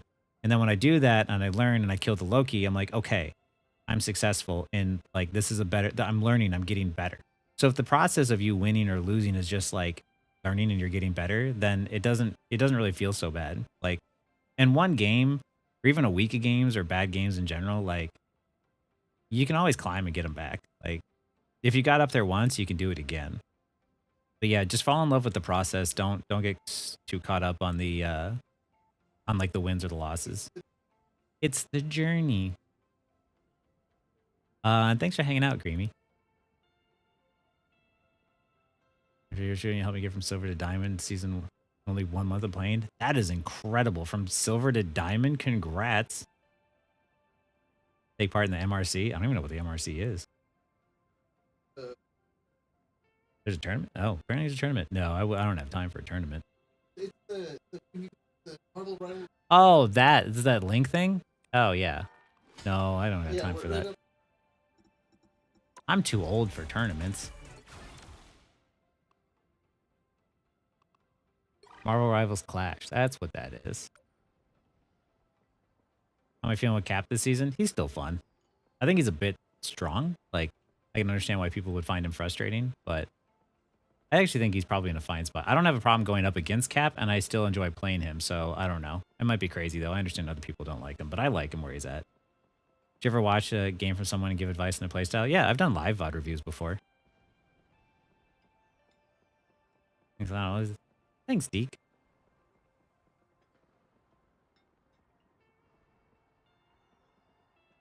Any tips for ranking as support? Yes.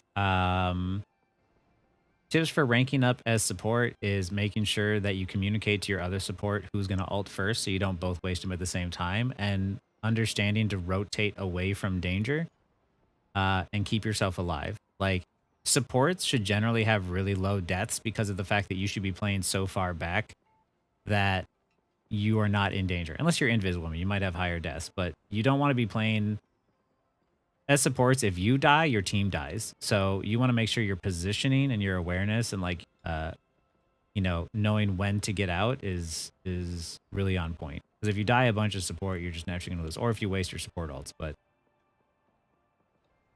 yeah, I'll try to stream myself playing more games so I can show you guys more how to play support. I did it earlier. And if you're watching on YouTube, you can scrub back to where I was playing Luna. You can kind of see, because I narrated that whole time where I was like playing Luna and talking about what I was doing and why I was doing it. Even with the mid-season nerf to Cap, I honestly didn't even notice that Cap got nerfed. Like, I've still been playing him the same. I play Vanguards. I play Captain America. I play a lot of Captain America, but I can also play Magneto. I haven't played Magneto much since playing Cap because I feel like I can do more on Cap, but I do play Vanguards as well. Oh, I played some Emma Frost recently too.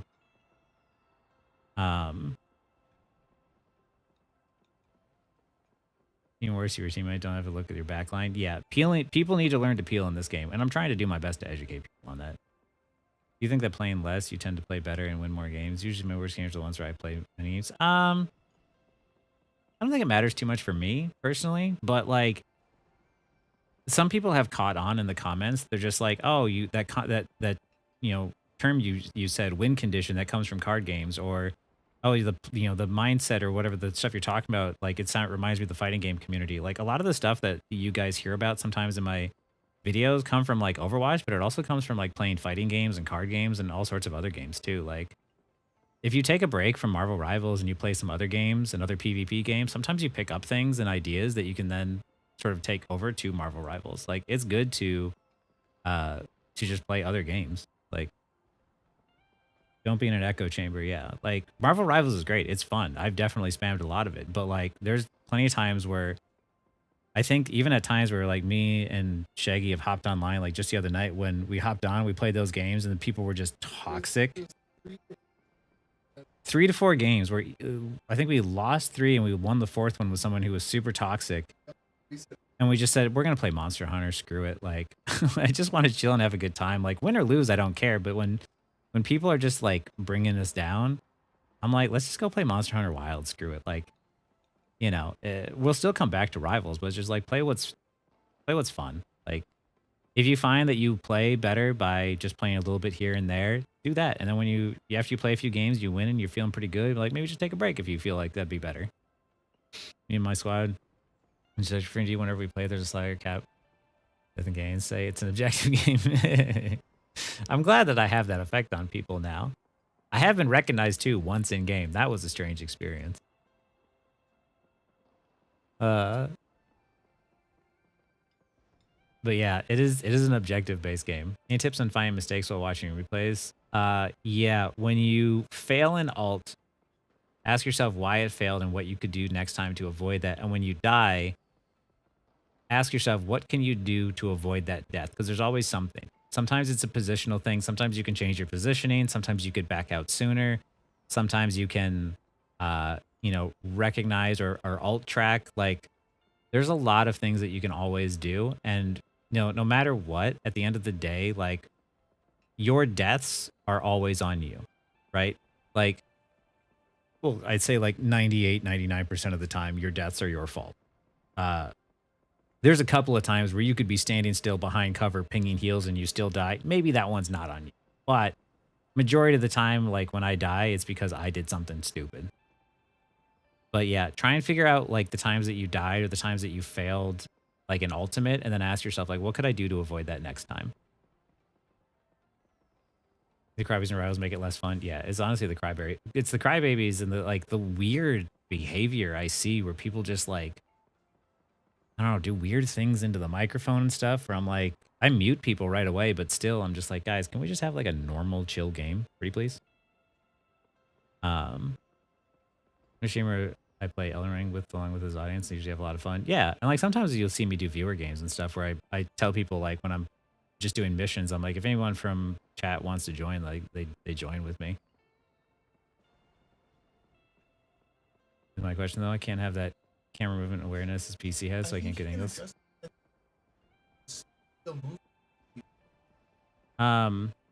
We'd have to test it out.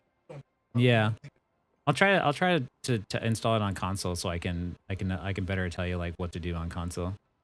There might be more controls. Hey, thanks, Kadon Plays.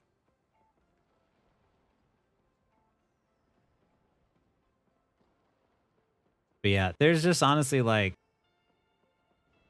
I don't know. I want to, if I'm going to be like creating content and stuff for YouTube and Twitch and stuff like that, I want to make sure that like I have a community and people who follow me know to, just play the game, have fun, be respectful, to your teammates and whatnot. Like, don't be an asshat. Like, don't get me wrong. I still get frustrated sometimes with my teammates too, but I don't, you don't vocalize it over the mic. Like, if I see my teammate doing dumb stuff, telling him he's doing dumb stuff isn't going to help.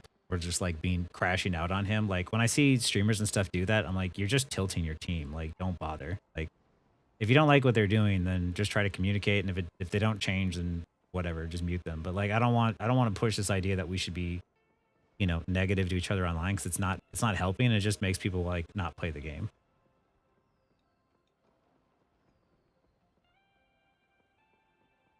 But yeah, I want to make sure that at the very least, hopefully that like, if people recognize that like my community is like a nice and friendly community, then I'd feel better, because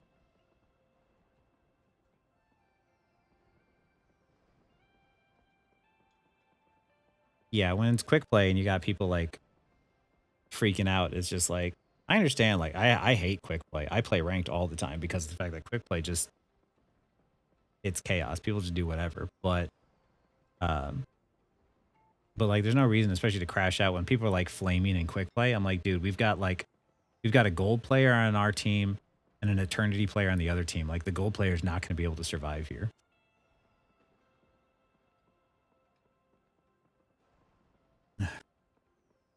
I understand that if someone is talking some smack to you and you want to talk some smack back, okay, you can diff them for sure. But, you know, don't be the one to instigate that shit. But yeah, I think quick play is real competitive mode. I mean, you're not wrong.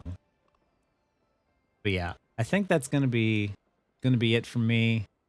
I saw how successful this was, and we got some things we got to tweak to improve it a little bit better. But I will say thank you for everybody to hanging out and chatting with me and asking questions and having me do some educational games and stuff.